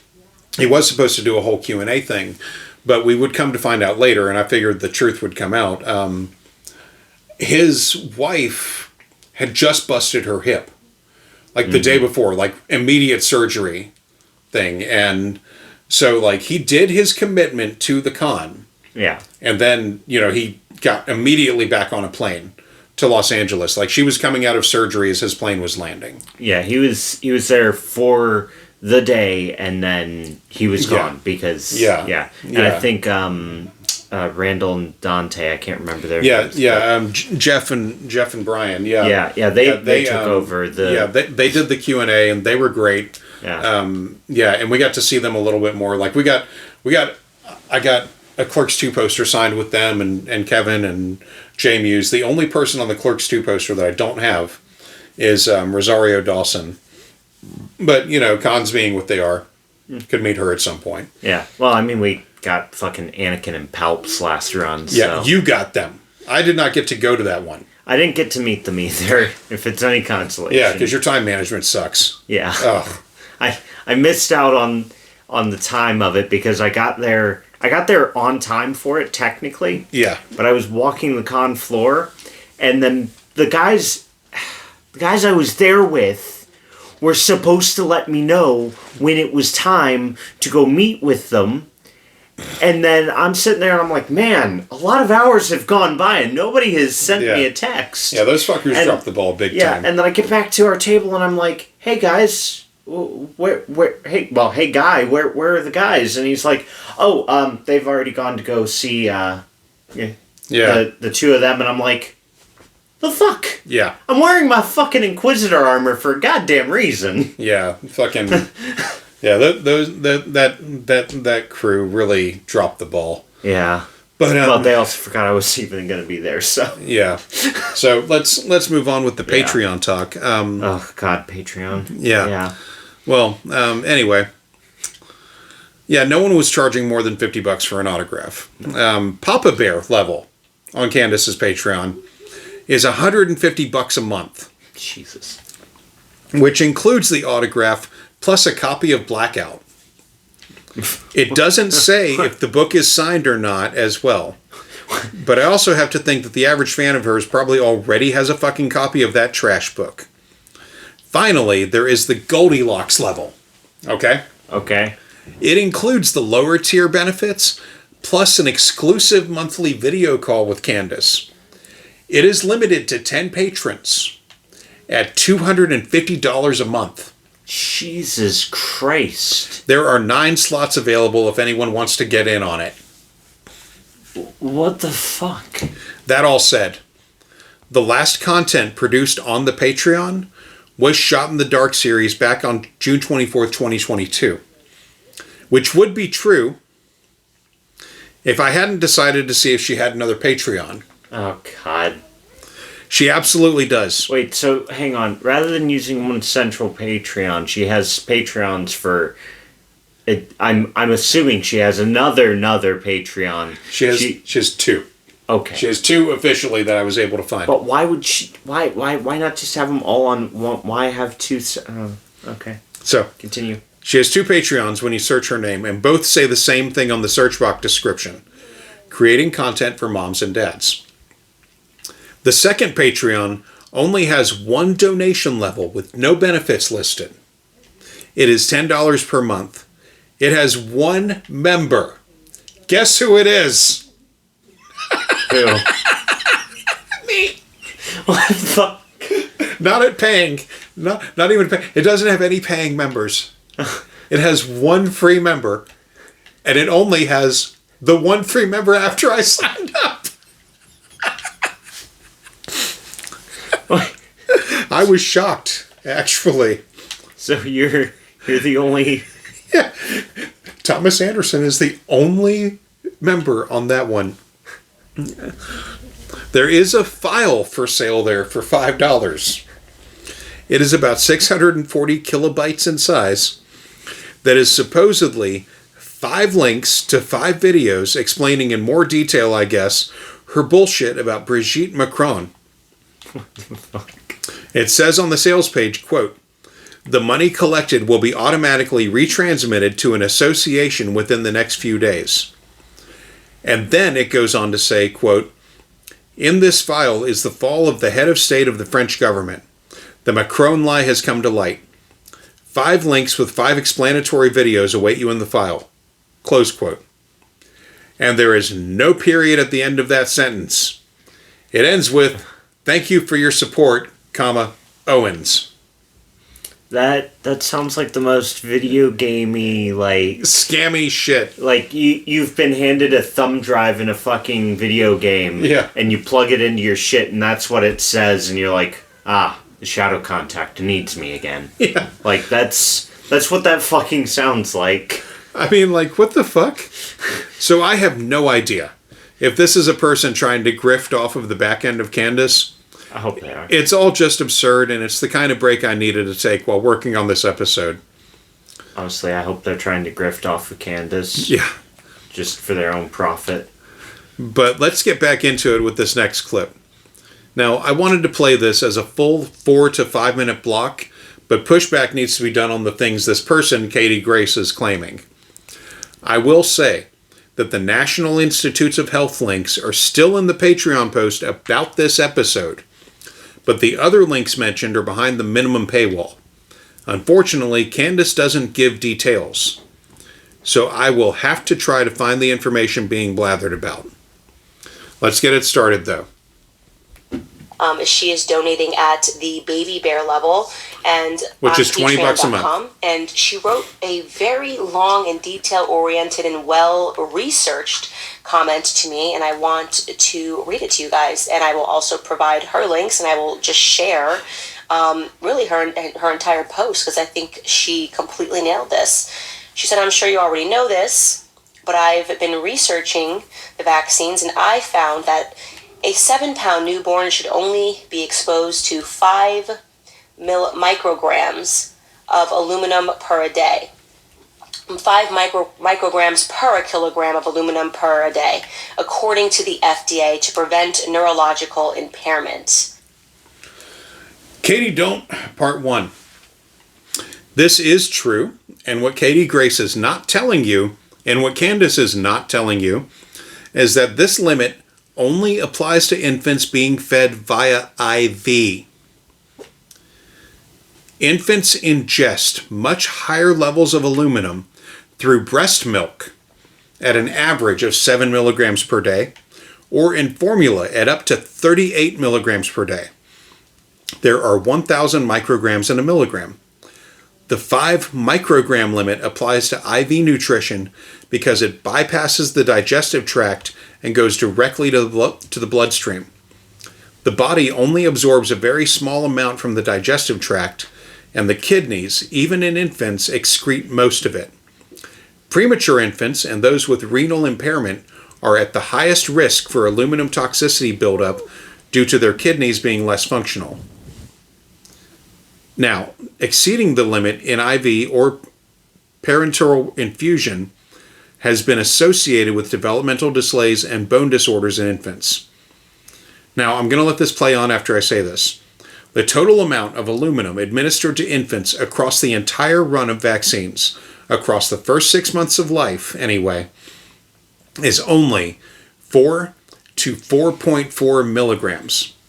The maximum amount allowed in any vaccine dose is 1.25 milligrams, and most of them are way under that level. Vaccines are injected into muscle just under the skin, not the bloodstream. This allows the body to absorb what is needed slowly, like a time release, not all at once, which would be the case with an IV. So, they get way less aluminum over a period of 6 months than they will typically get with breast milk or formula in a way that the body will deal with in a more natural manner. Keep all of that in mind as this plays out.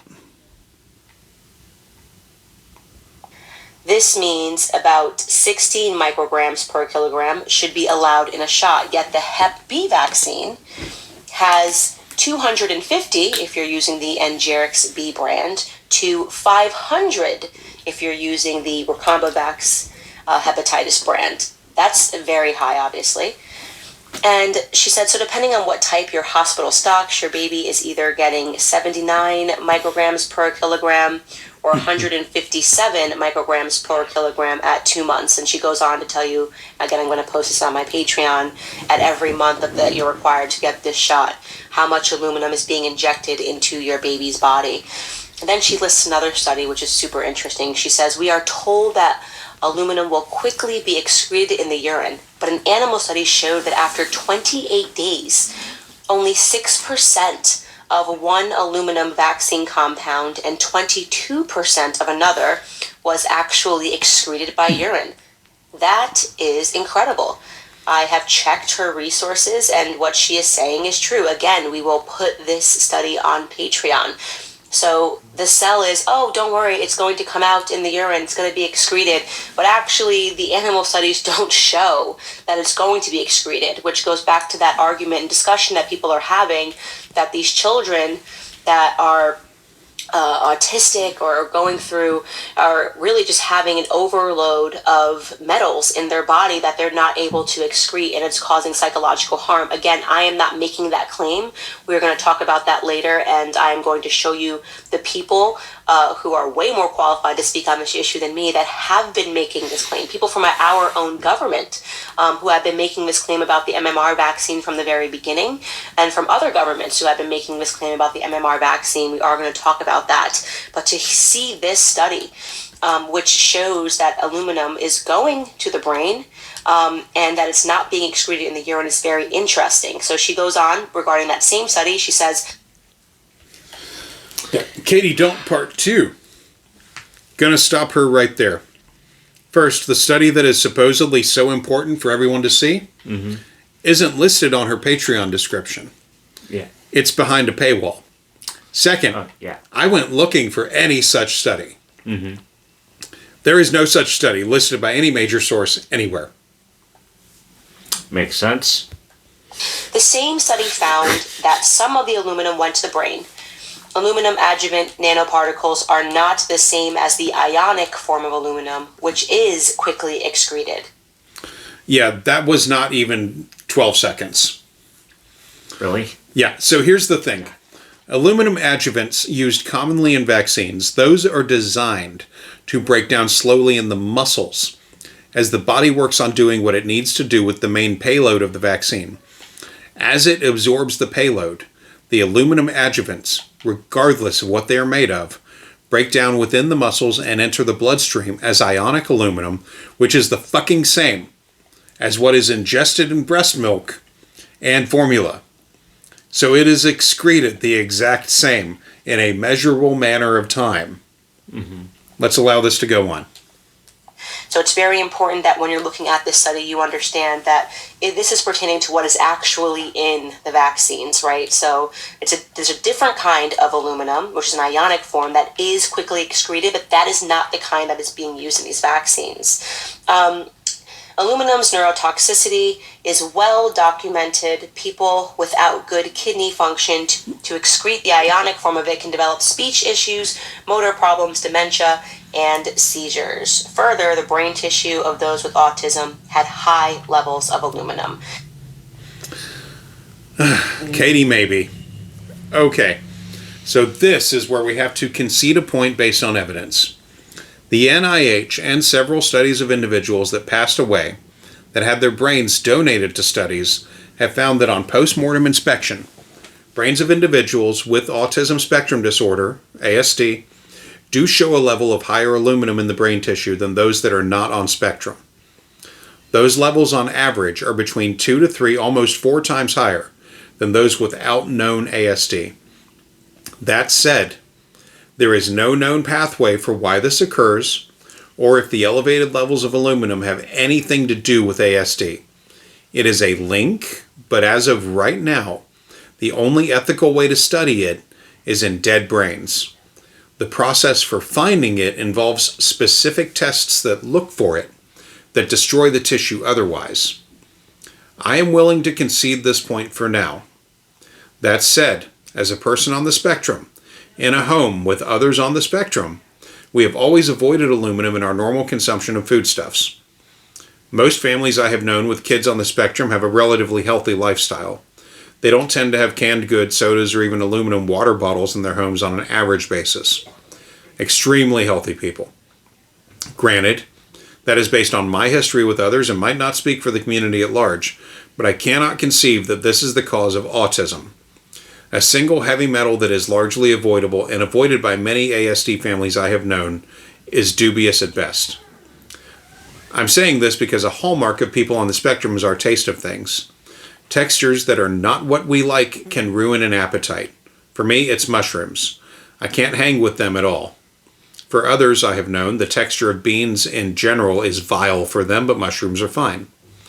Meanwhile, I love beans in almost any form. But a major thing none of us seem to dig is the tinned taste of canned items. When we do soda reviews on this show, most of the time we are using bottled beverages from glass, as an example.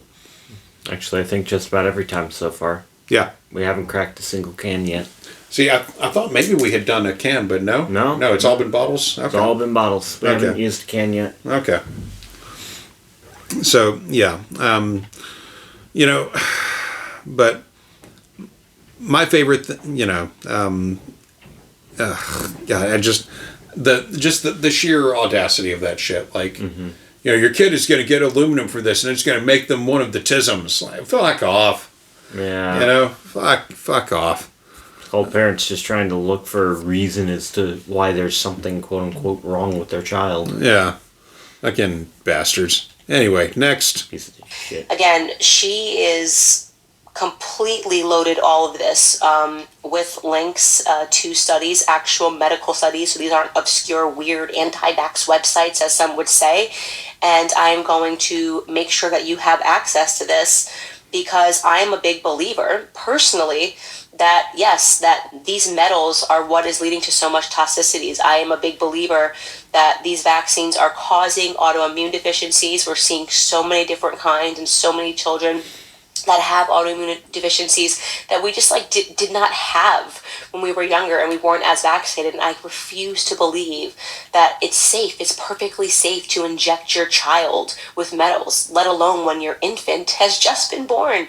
It's just been here for a couple of seconds, yet alone when we're talking about the reason that you're injecting this child with these metals is because it might maybe not help them avoid getting hepatitis B. I mean, what are we even talking about? Since when do we even believe that vaccines could help you avoid getting an STD? I mean, that doesn't even make sense to me.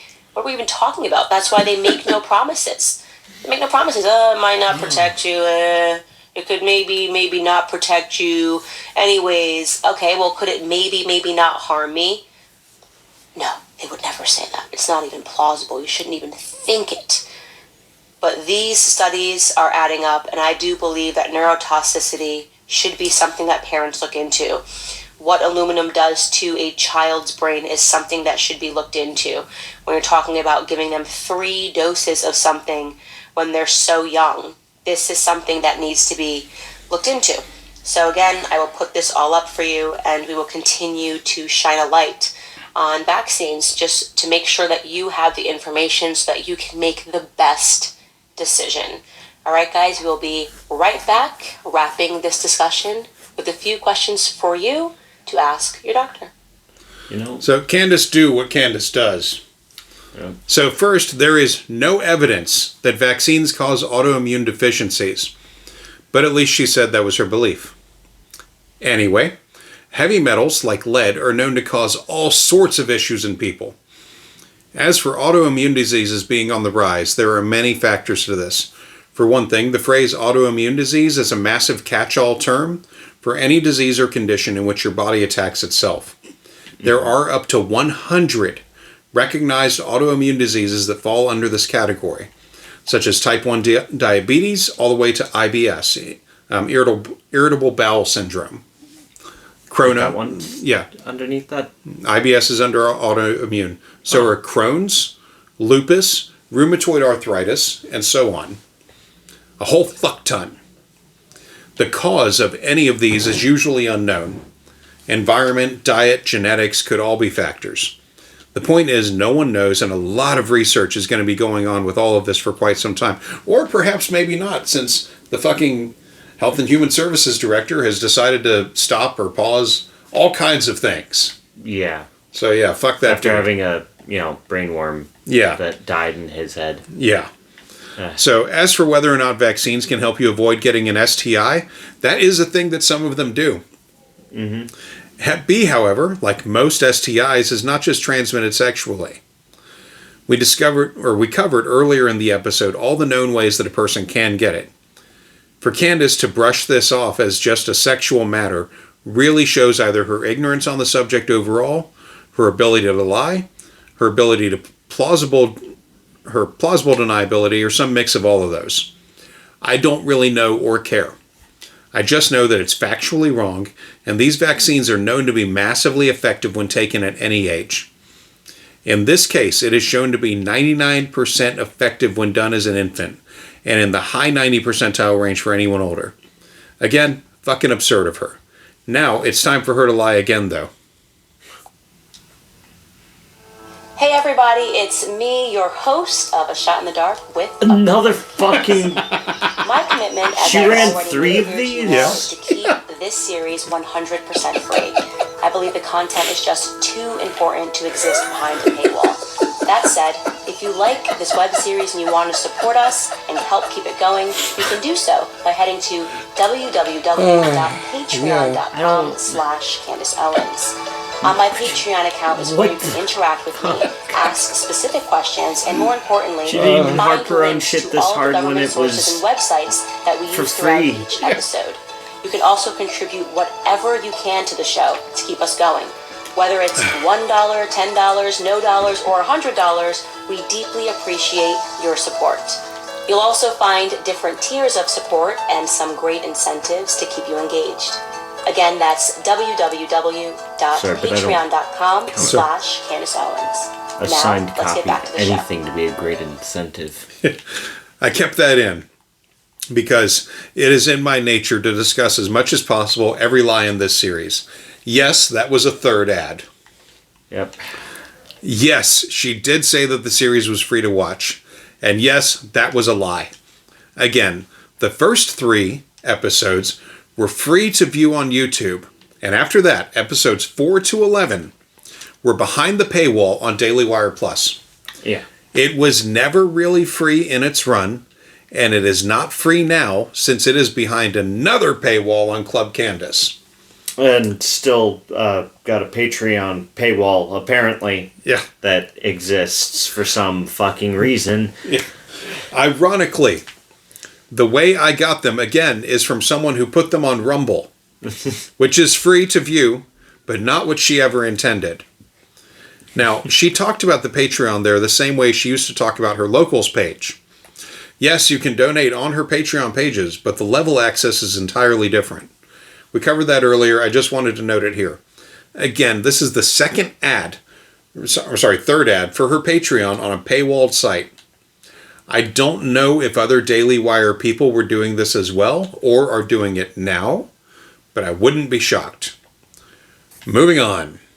All right, guys, we are back for the last segment of this episode. I hope you've been enjoying it as much as I have. No. Not really. I do not like to say that I hate things or hate people, but I strongly but dislike you do. and very close to hate the CDC. I think that would be the institution that I would most like to see crumble because I just view them as so predatory. I found this thinking about why it is that it seems that doctors are conditioned to scare parents, and I actually found this recommendation to doctors. So this is provided to doctors as a resource for vaccine conversations with parents. Take a look at this. You're going to think this is unbelievable on the website. It says, preparing for questions parents may ask about vaccines. Okay, that's fine. That's a good resource for doctors to have. It starts out with, many parents won't have questions about vaccines when you give your strong recommendation and use language that assumes parents will accept vaccines for their child. What? I mean, first off, why on earth would they even say this? And why would they even put this in writing? Basically, be firm, be strong, and that way it will de-incentivize parents to ask questions.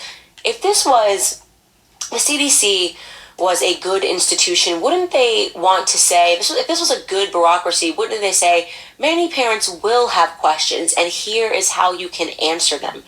Rather, they say, you know what, you need to be convincing in there, right? Go in there, use strong recommendations, and then just assume that parents are going to give it to them, and then they won't have any questions. That's a horrible assumption. That's a horrible piece of advice to give to doctors. And it says, if a parent questions your recommendation, this does not necessarily mean that they will not accept vaccines. They consider you their most trusted source of information when it comes to vaccines, and sometimes parents simply want your answers to their questions. And it goes on, and you should really read through this because you're going to go, oh my gosh, that now I see exactly why my doctor says these things. And they provide them a sample question. Parents may ask, can it harm my child to get several vaccines at one time? Does my child need all of the vaccines recommended? To respond, you can share that no evidence suggests that receiving several vaccines at one time will damage or overwhelm a healthy child's immune system. Remember, we talked about that. Their whole, well, there's no evidence to suggest, which really means, well, you know what? We haven't looked into it, therefore we can claim that there's no evidence to suggest. He was looking at me all crazy because I never once asked that question. No, you did ask the question, just not in that phrasing. You said, how many can he take all at once? Yeah. Is there anything that's going to conflict with anything? And they were like, no. Nothing will conflict. All right, cool. Let's roll with it. Which arm do you need for work again? So, we have said it before. But, the whole thing of there's no evidence to suggest. And that is not what that means. Many studies have been done that prove multiple vaccines at a time even is a safe course of action to take. I mean, some sore arms, but that's about it. But handing a parent all the studies and shit will go right over the heads of most people. People shouldn't be treated like morons, even if they're acting like Candace, but overwhelming them isn't a good strategy either. And honestly, I respect the informed opinion of a professional over most other people when it comes to medical shit, because they have spent a lot of time in school and in practice dealing with this crap. Mm-hmm. And they can be wrong or grifters themselves, but the majority of people in the field are generally not that sort of person. Yeah. Candace goes on to say some truth and then some bullshit per her way, of course. Talked about that 2 episodes ago. We talked about the COVID vaccine and how they used that same language when women were complaining about menstruation issues until they said, okay, actually, there are some menstruation issues, but we hadn't looked into it. No evidence to suggest does not mean that it's not happening. It just means that they haven't looked into it. And then it goes on to say, explain what antigens are and emphasize the small amount of antigens in vaccines compared to the antigens babies encounter every day in their environment. So they're giving you these arguments that mean nothing. It doesn't. Germs are, by the way, not a bad thing. It is good for your child to be exposed to natural germs in the environment. The whole germophobic thing is not good, right? It's good for your children to play in the dirt. It's good for your children to get dirty. This is how they build up natural antibodies. But if you just emphasize, oh, there's more germs here than what we're going to give them. Well, you're not giving them natural germs. You're giving them aluminum. You're giving them metals. You're giving them things that could lead to neurotoxicity.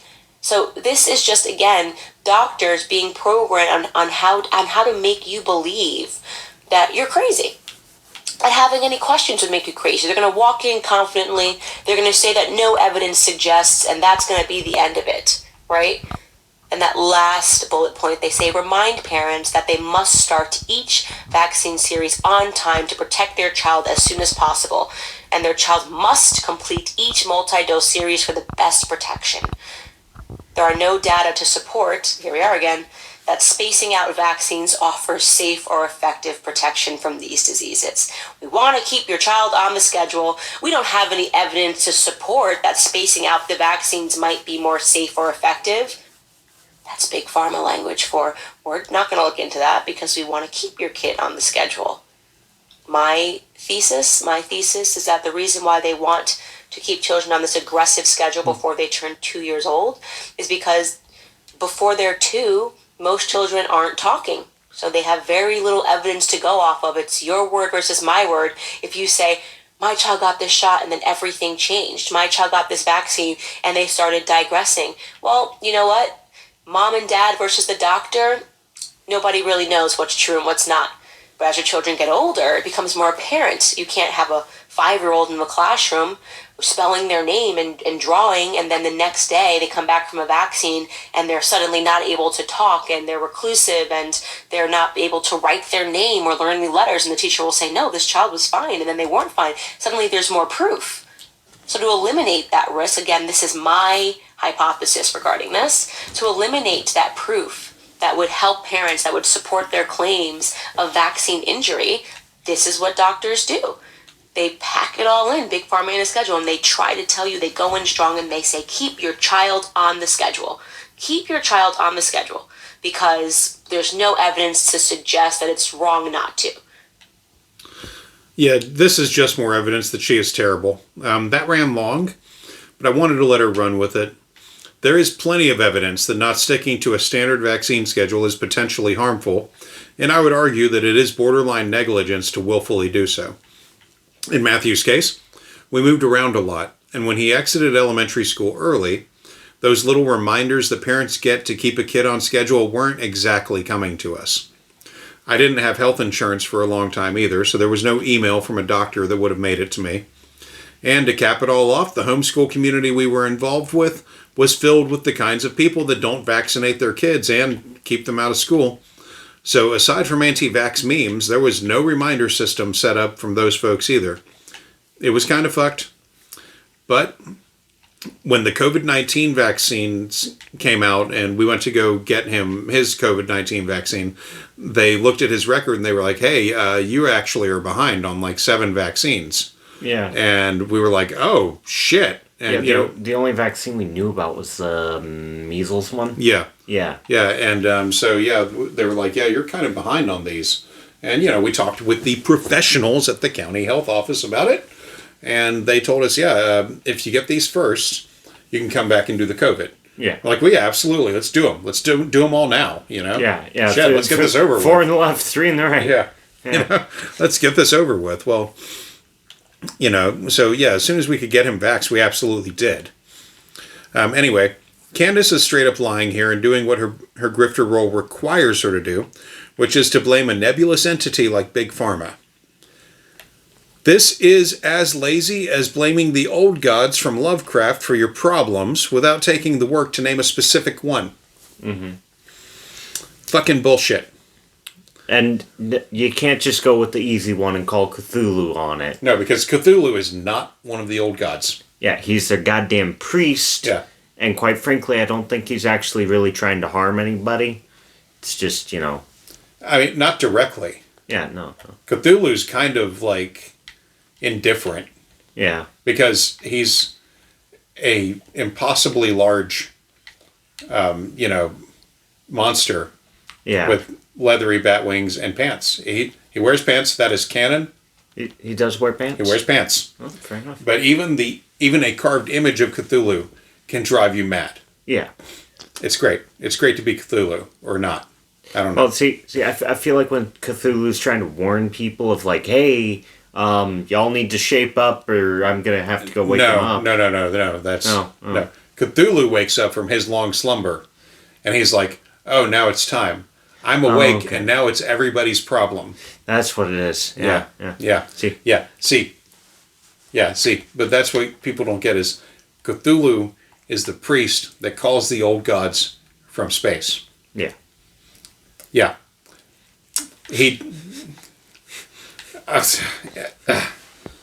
I despise her so much for this. I'm so glad Cthulhu has never come up on our show because I would have problems. Oh. But, yeah. Anyway, on to the next clip, which I titled Bullshit Questions, Part 1. It's ridiculous. This page, these recommendations of how to speak to parents, to denigrate parents, in my opinion, this makes me very angry. It makes me very angry to know that they are programming doctors to make you feel small when you're in that room, to make you feel like you just don't know what you're talking about. When guess what? You do know what you're talking about. You have a right to ask questions, and you shouldn't feel forced. They shouldn't assume you're going to do anything. They should make the case, and they should explain to you why you should do something.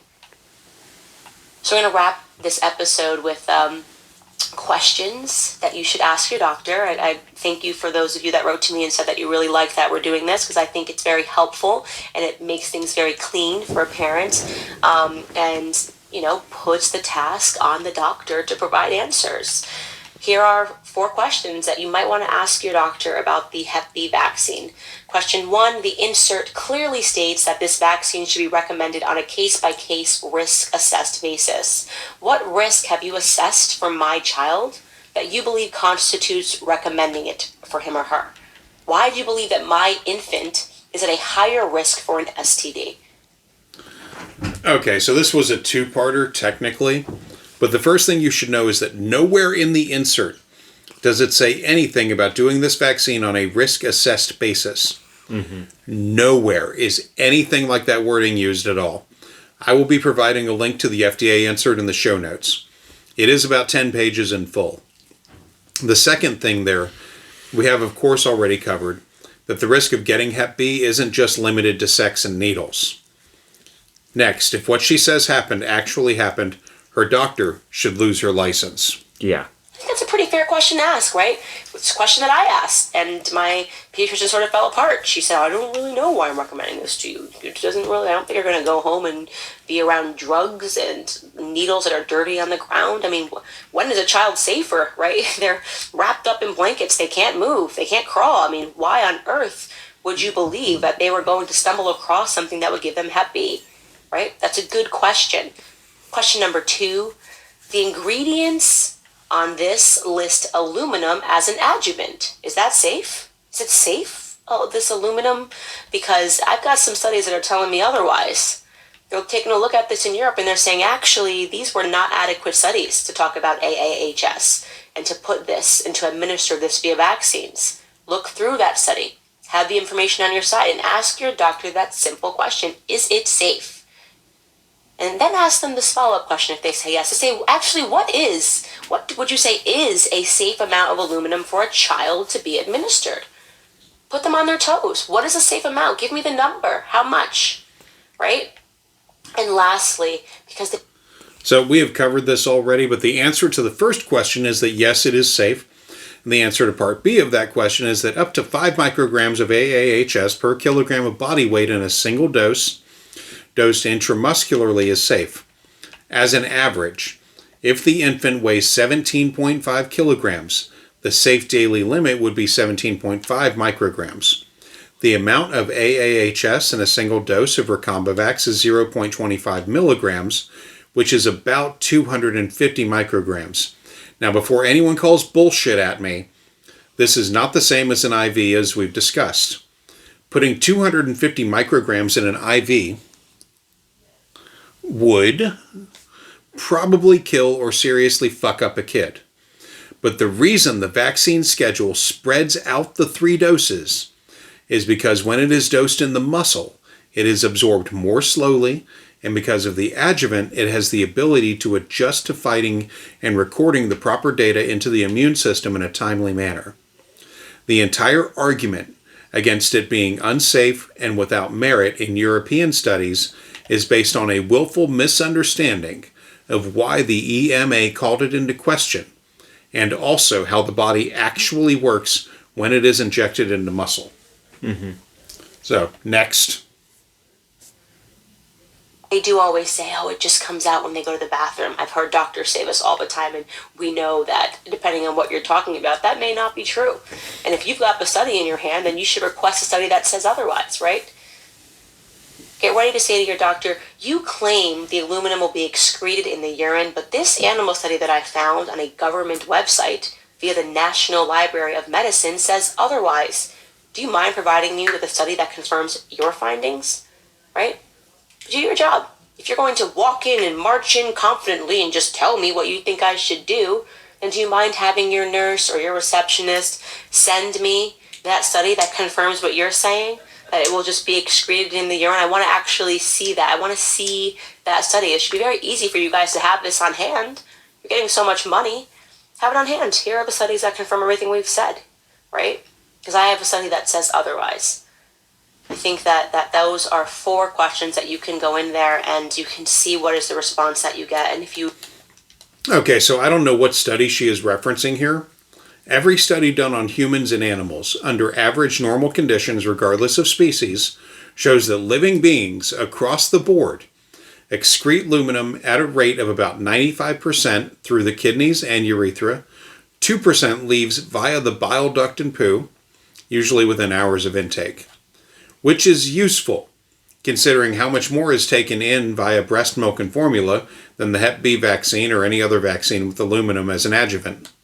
I went to the National Library of Medicine and tried to find anything backing up her claims.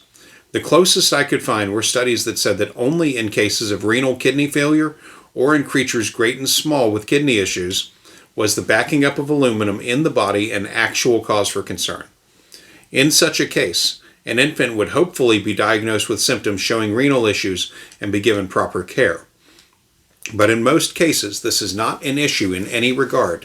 And again, it has to be said, the amount of aluminum in milk and formula is staggering compared to what is in the vaccines.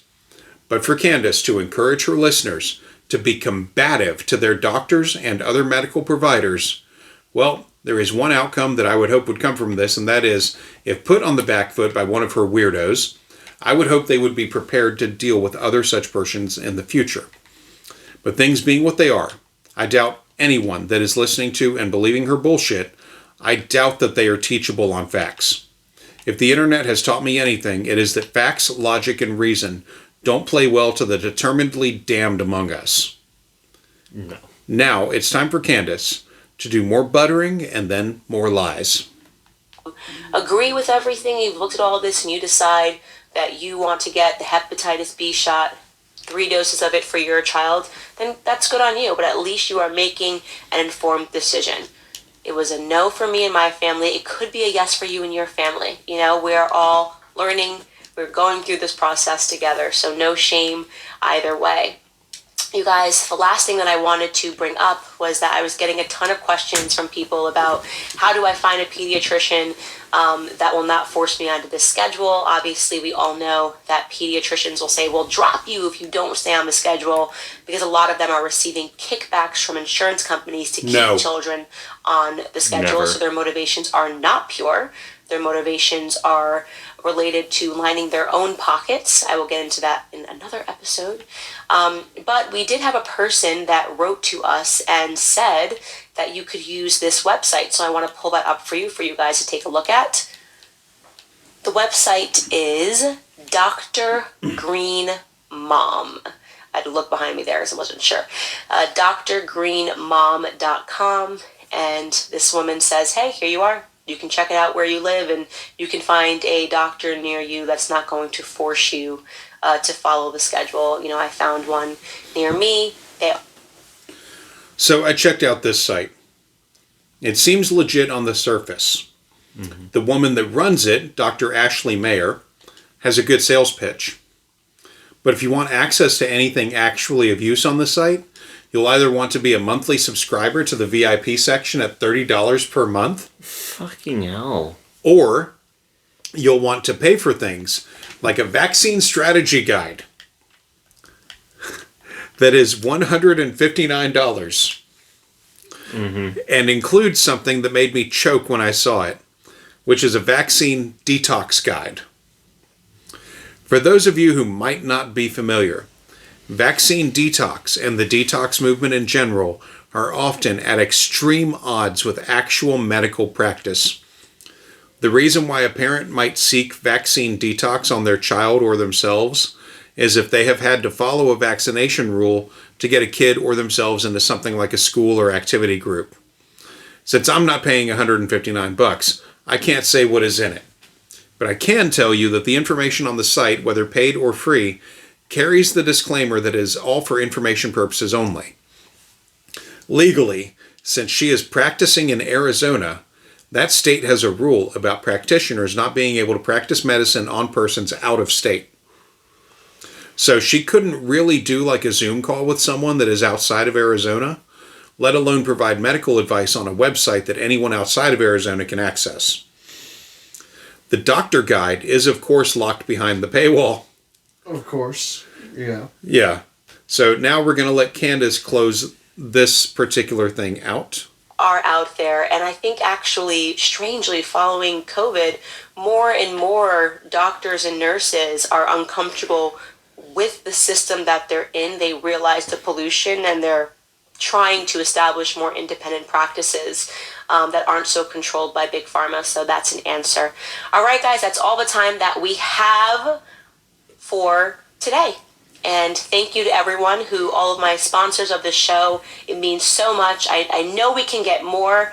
I want to let's get to 1,000 people on patreon.com that are supporting the show. Again, you can give whatever you can, so you're not required to give a big amount. You can give 50 cents per month towards this show if you like it. Bullshit. You want to keep us going. And we already have been able to purchase a better camera. Can you tell? It's like more HD. Do you see? Do I look better and clearer for you? Shout out to Nick for making this happen. Because of your donations, hopefully we will be able to one day afford a little studio. So if you like this podcast and you support it, please, please, please take the time at the end of this. Go to patreon.com. You can find me, Candace, and you can become a donor. You can become a monthly donor and just give whatever you can every month, even if it's $1. Maybe it's $100. Maybe you're rich. Maybe you are richer and you have more money and resources than me. I would appreciate it. All right, guys. Next week we'll be talking about the eye drops at birth and the rotavirus vaccine, because that's next up on the schedule. So they're going to give your kids some eye drops at birth. It's just an eye drop. It's kind of like just a vitamin. And then we're going to talk about the rotavirus, which is a 2-dose series. I can't wait. I love doing this, you guys. Can't wait to talk to all of you guys on Patreon and Parler. Have a good one. Wait, is she saying the next episode's going to be a twofer? No. Oh, okay. The eye drops and then the vaccine. The vaccine is a 2-part vaccine.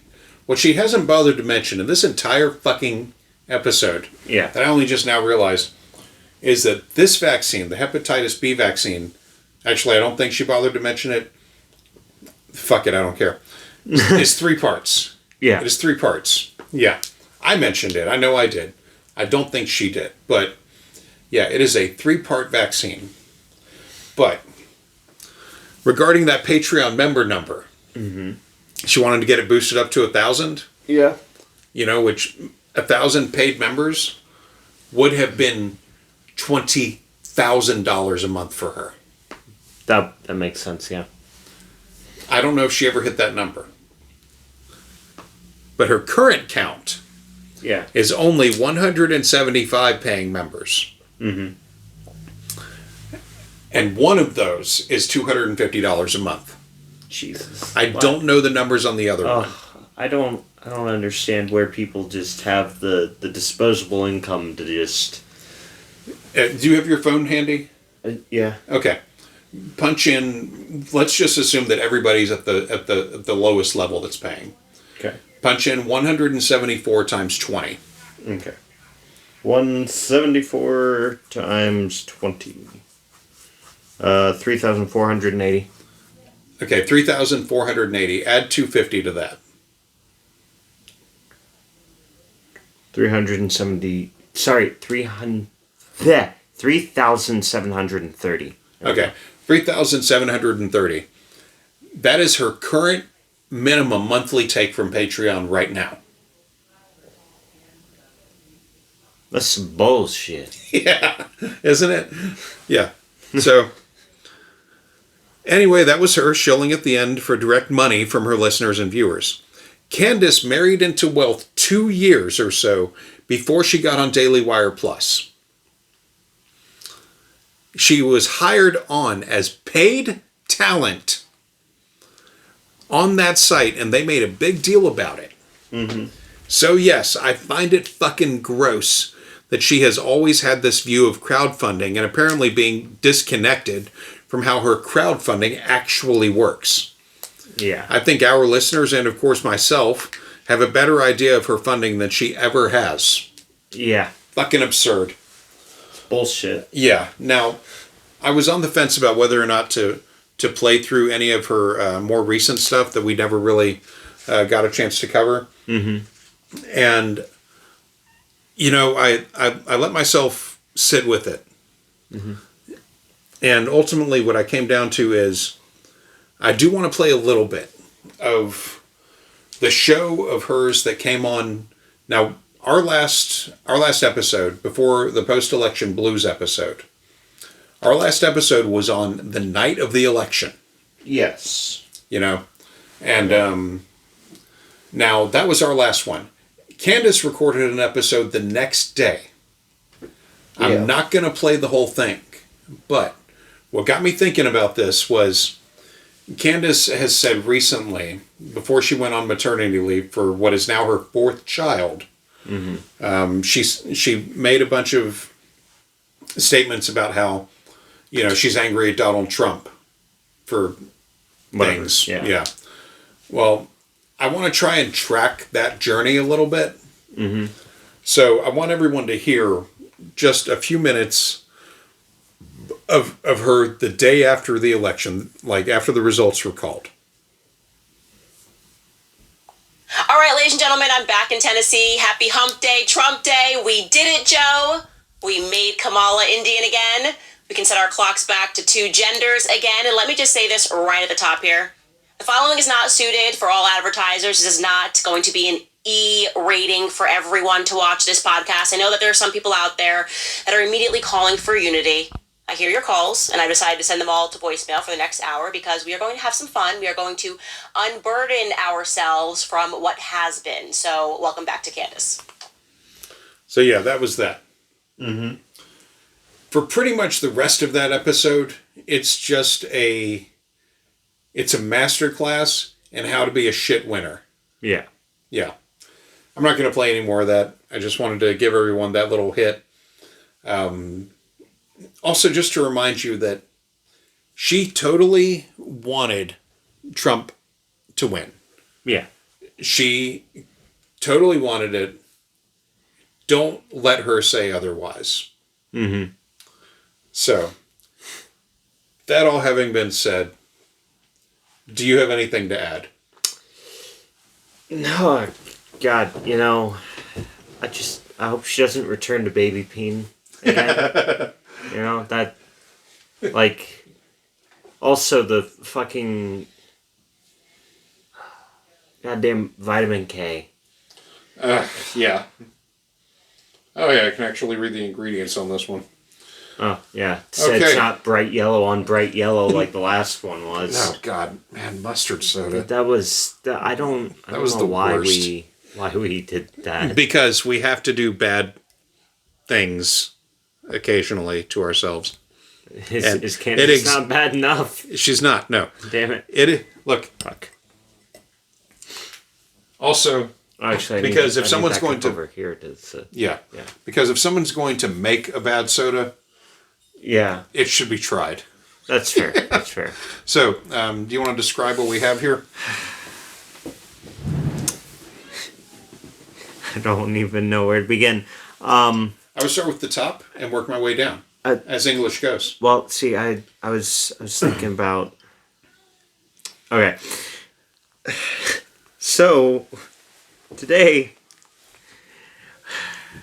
Do you want me to read it? No, I got it. Okay. Today we will be tasting the revolution with Fidel Castro's Havana Banana. Yeah. Which, shit, is this the no, that's nutritional facts. Yeah, nutritional facts on fucking soda, swear to God. Which contains water, sugarcane, citric acid, sodium benzoate. Oh, hey, sodium benzoate. Benzoate. Benzoate. the gum stuff that I can't ever fucking... Gum acacia? Yeah, gum acacia. Artificial flavor, yellow 5 and yellow 6. That being said, it is the color of, like, Apple Budweiser. juice. Oh, yeah. I think it's like apple juice. Yeah. Well, it's a clear bottle. Yeah, it's apple juice, and it's closer to... Yeah, it's got the thicker consistency of apple juice. Yeah. But now, yeah, who makes that one?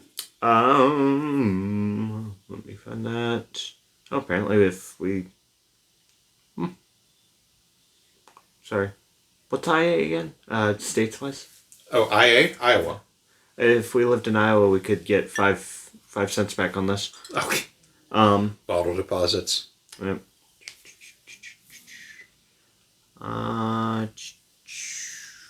I'm not Let me see. seeing a thing anywhere on Let there. me see it. Okay. Bleep, blop, bloop. Okay, it's got a basic bitch gold cap. Maybe it's made by the Soda Pop and Rocket Shop. No, they usually brand their shit. That's true. Yeah. You know what? It's not branded, but bottled by Rocket Fizz Soda Pop and Candy Shops LLC, Camarillo, California. Okay. Wait, Yeah, what so- the fuck was that? It's right beneath the ingredients. It doesn't have their logo though. Oh, I see it. Yeah. Yeah. Yeah, their logo was on the other two. Yeah, it was like stamped in the corner. Maybe they were Yeah. just worried that it would like ruin the look of the rest of it. Yeah, I don't know. The other one is the same, like, political tone of that one. Mm-hmm. Yeah, this one has their logo. Okay, so maybe this was just an older batch. Then. Yeah. Yeah. Could be. I don't know. Let's give it a I hope shot. that doesn't play into its flavor. God, I hope not.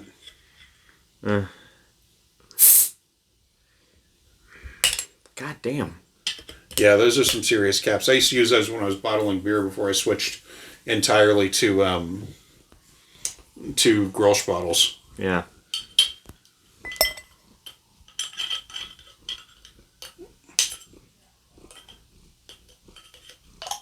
There we go. There we go. All right. Christ, that was Okay.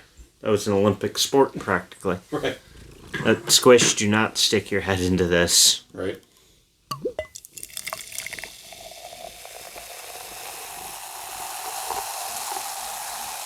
Okay, that is mine's. I mean, all in all, color-wise, it doesn't look bad. Yeah. I don't like how you sniffed it and then have that as your yeah. Yeah.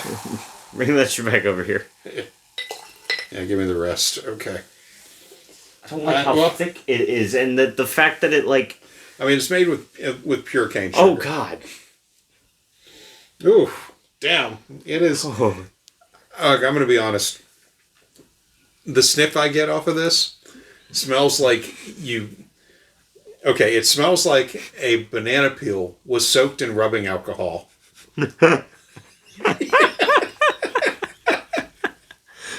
I was just gonna say it's like trying to snort the banana Mike and Ike's, but those candies never appealed to me. I never got into them, but oh man, it smells like fucking turpentine in there. I swear to God. Oh, like banana flavored turpentine. like they used an extract or something. Oh God. Why does it smell like a ripe banana? Well, it smells like a ripe banana, but with that tinge of like I said, like rubbing alcohol. Like, Yeah, like oh, God, and it's not our glasses. I know that much. Squish. What do you get from this? Just being stretchy. Oh, she don't even want to sniff it. She's like, I'm out of here. I put it next to her head, and she sniffed She's at the like, rim no. and just went no. Hey, Squishy, just come over here to get some pets from me. Her supportive people.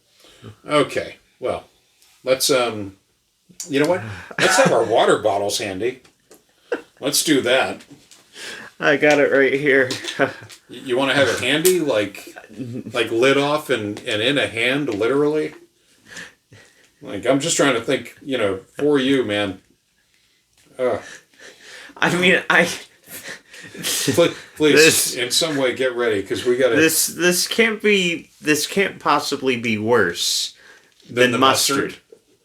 Or than pickle. Are That's like challenging the gods or something when you say it like that. Yeah. Oddly enough, I'm looking forward to drinking the other one because I'm really hoping the other one's good. Yeah, well, I mean, given what the name of the other one is, I feel like it can't be bad. All right, let's just go for it.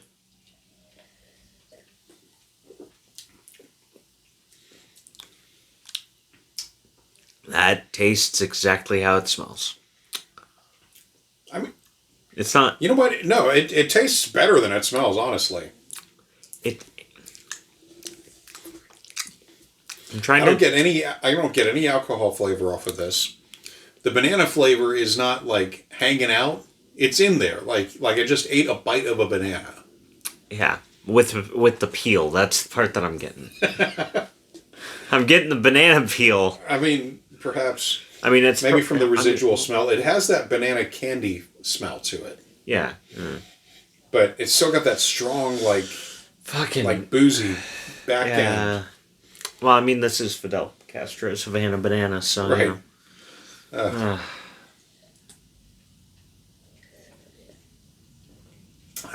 I can imagine this is what revolution tastes like. You know, it's unpleasant, but like like you're surviving on bananas because the authorities have embargoed all your actual food.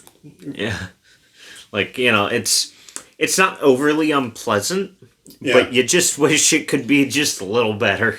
Yeah, it's like when you're eating a banana, but you're really thinking about like a steak. Yeah. Or like a hot dog wrapped in bacon and deep fried. Mm-hmm.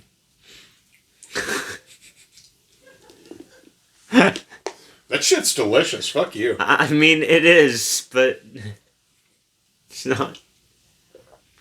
Well, I finished the glass, so I just put away about 6 ounces of that. I'm working on it, man. Oh. I mean... Okay, maybe a Yeah, do a little palate cleanse. You know what's funny, too? After doing the water? No. Yeah. Okay. How is that not better for you?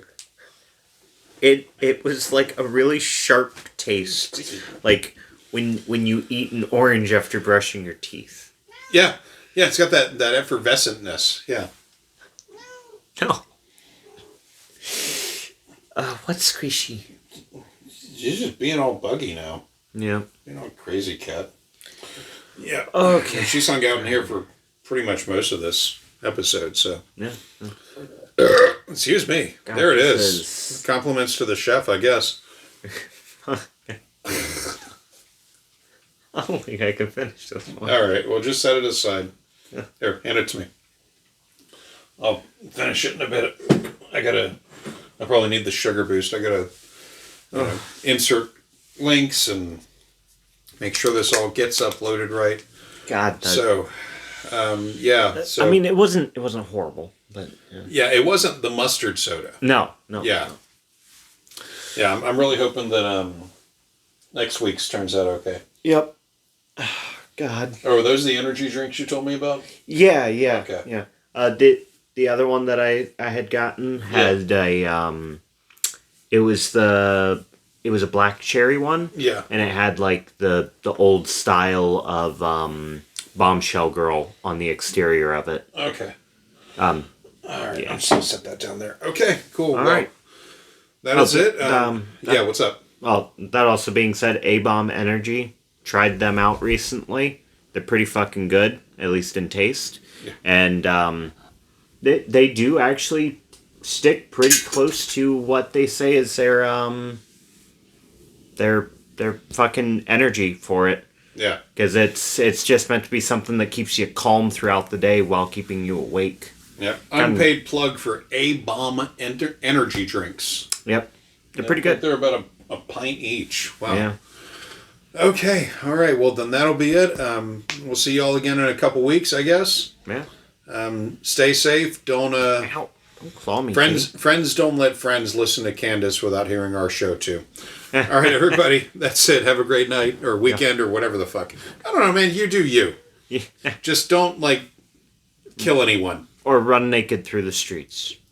Actually, funny story before we close out. God. Okay. Here in Minnesota. Yeah. The Supreme Court of Minnesota. Oh, yeah. I saw it on the newspaper. Has freed the nip. Yep.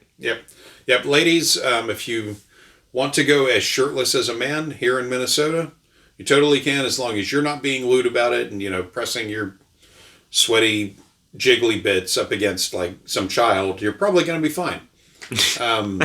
That said, a commenter on a story for that recently pointed out Pride this year is going to be lit. Yeah, it is. Could be a very lit affair, especially with the amazing edibles we have here. Mm-hmm. It has been a full year now since a lot of the edible shops started opening up. Yep. Somebody on edibles, do you know how I got through Pride? The first year we moved here, I did not know that Pride was going on, and I had to go make a package delivery. Yeah. I rented a scooter because you couldn't drive. Yeah. So I parked my car and I was like, man, how? I knew I had to move. I had to go 4 blocks within Pride to drop off this package. And I was like, what the fuck am I going to do? And so I had this little, very lightweight package that I was walking around with, and I saw a scooter rental. I was like, well, all right. Yeah. So I figured out how to hold it on the scooter. And yeah, I took off. And that was the only way to get through Pride. Yeah. Because, what was crazy, though, was the customer I was delivering it to lived in, the 3rd floor of his own building. And he had to come down because his code wasn't working at the box. And he looked around, he's like, oh my God, what the fuck is going on? I was like, Pride Festival, dude. He goes, my apartment has very good sound def. I did not hear this at all. I was like, really? It was noisy. Yeah. It was noisy. And he's like, yeah, I didn't hear a fucking thing. This is, wow. Mm-hmm. It's like, I'm a little scared now. If there's sirens or something, I'm not going to hear those either, am I? I was like, here's your package. I don't know how to continue this conversation. He's like, yeah, okay. It's weird for me right now. It's like, okay. All right. And I got on the scooter and I took off back to my car and, chained it up and did the whole thing. But yeah, I was like, Jesus. All right. Yeah, no, Pride is a big deal here. Big deal here. Oh yeah. And shit, even the fucking city of SLP, which is technically, while it is within the metro area, is its own separate. Yeah. They had their own separate. Yeah. It was down there. Well. Yeah, it's going to be, it's always something else, but especially when people are raging against the machine. Oh, God, yeah. It's always something heavy, but anyway, that'll be it. Have a great 2 weeks, and we'll be back again soon. Yep. Bye. Bye.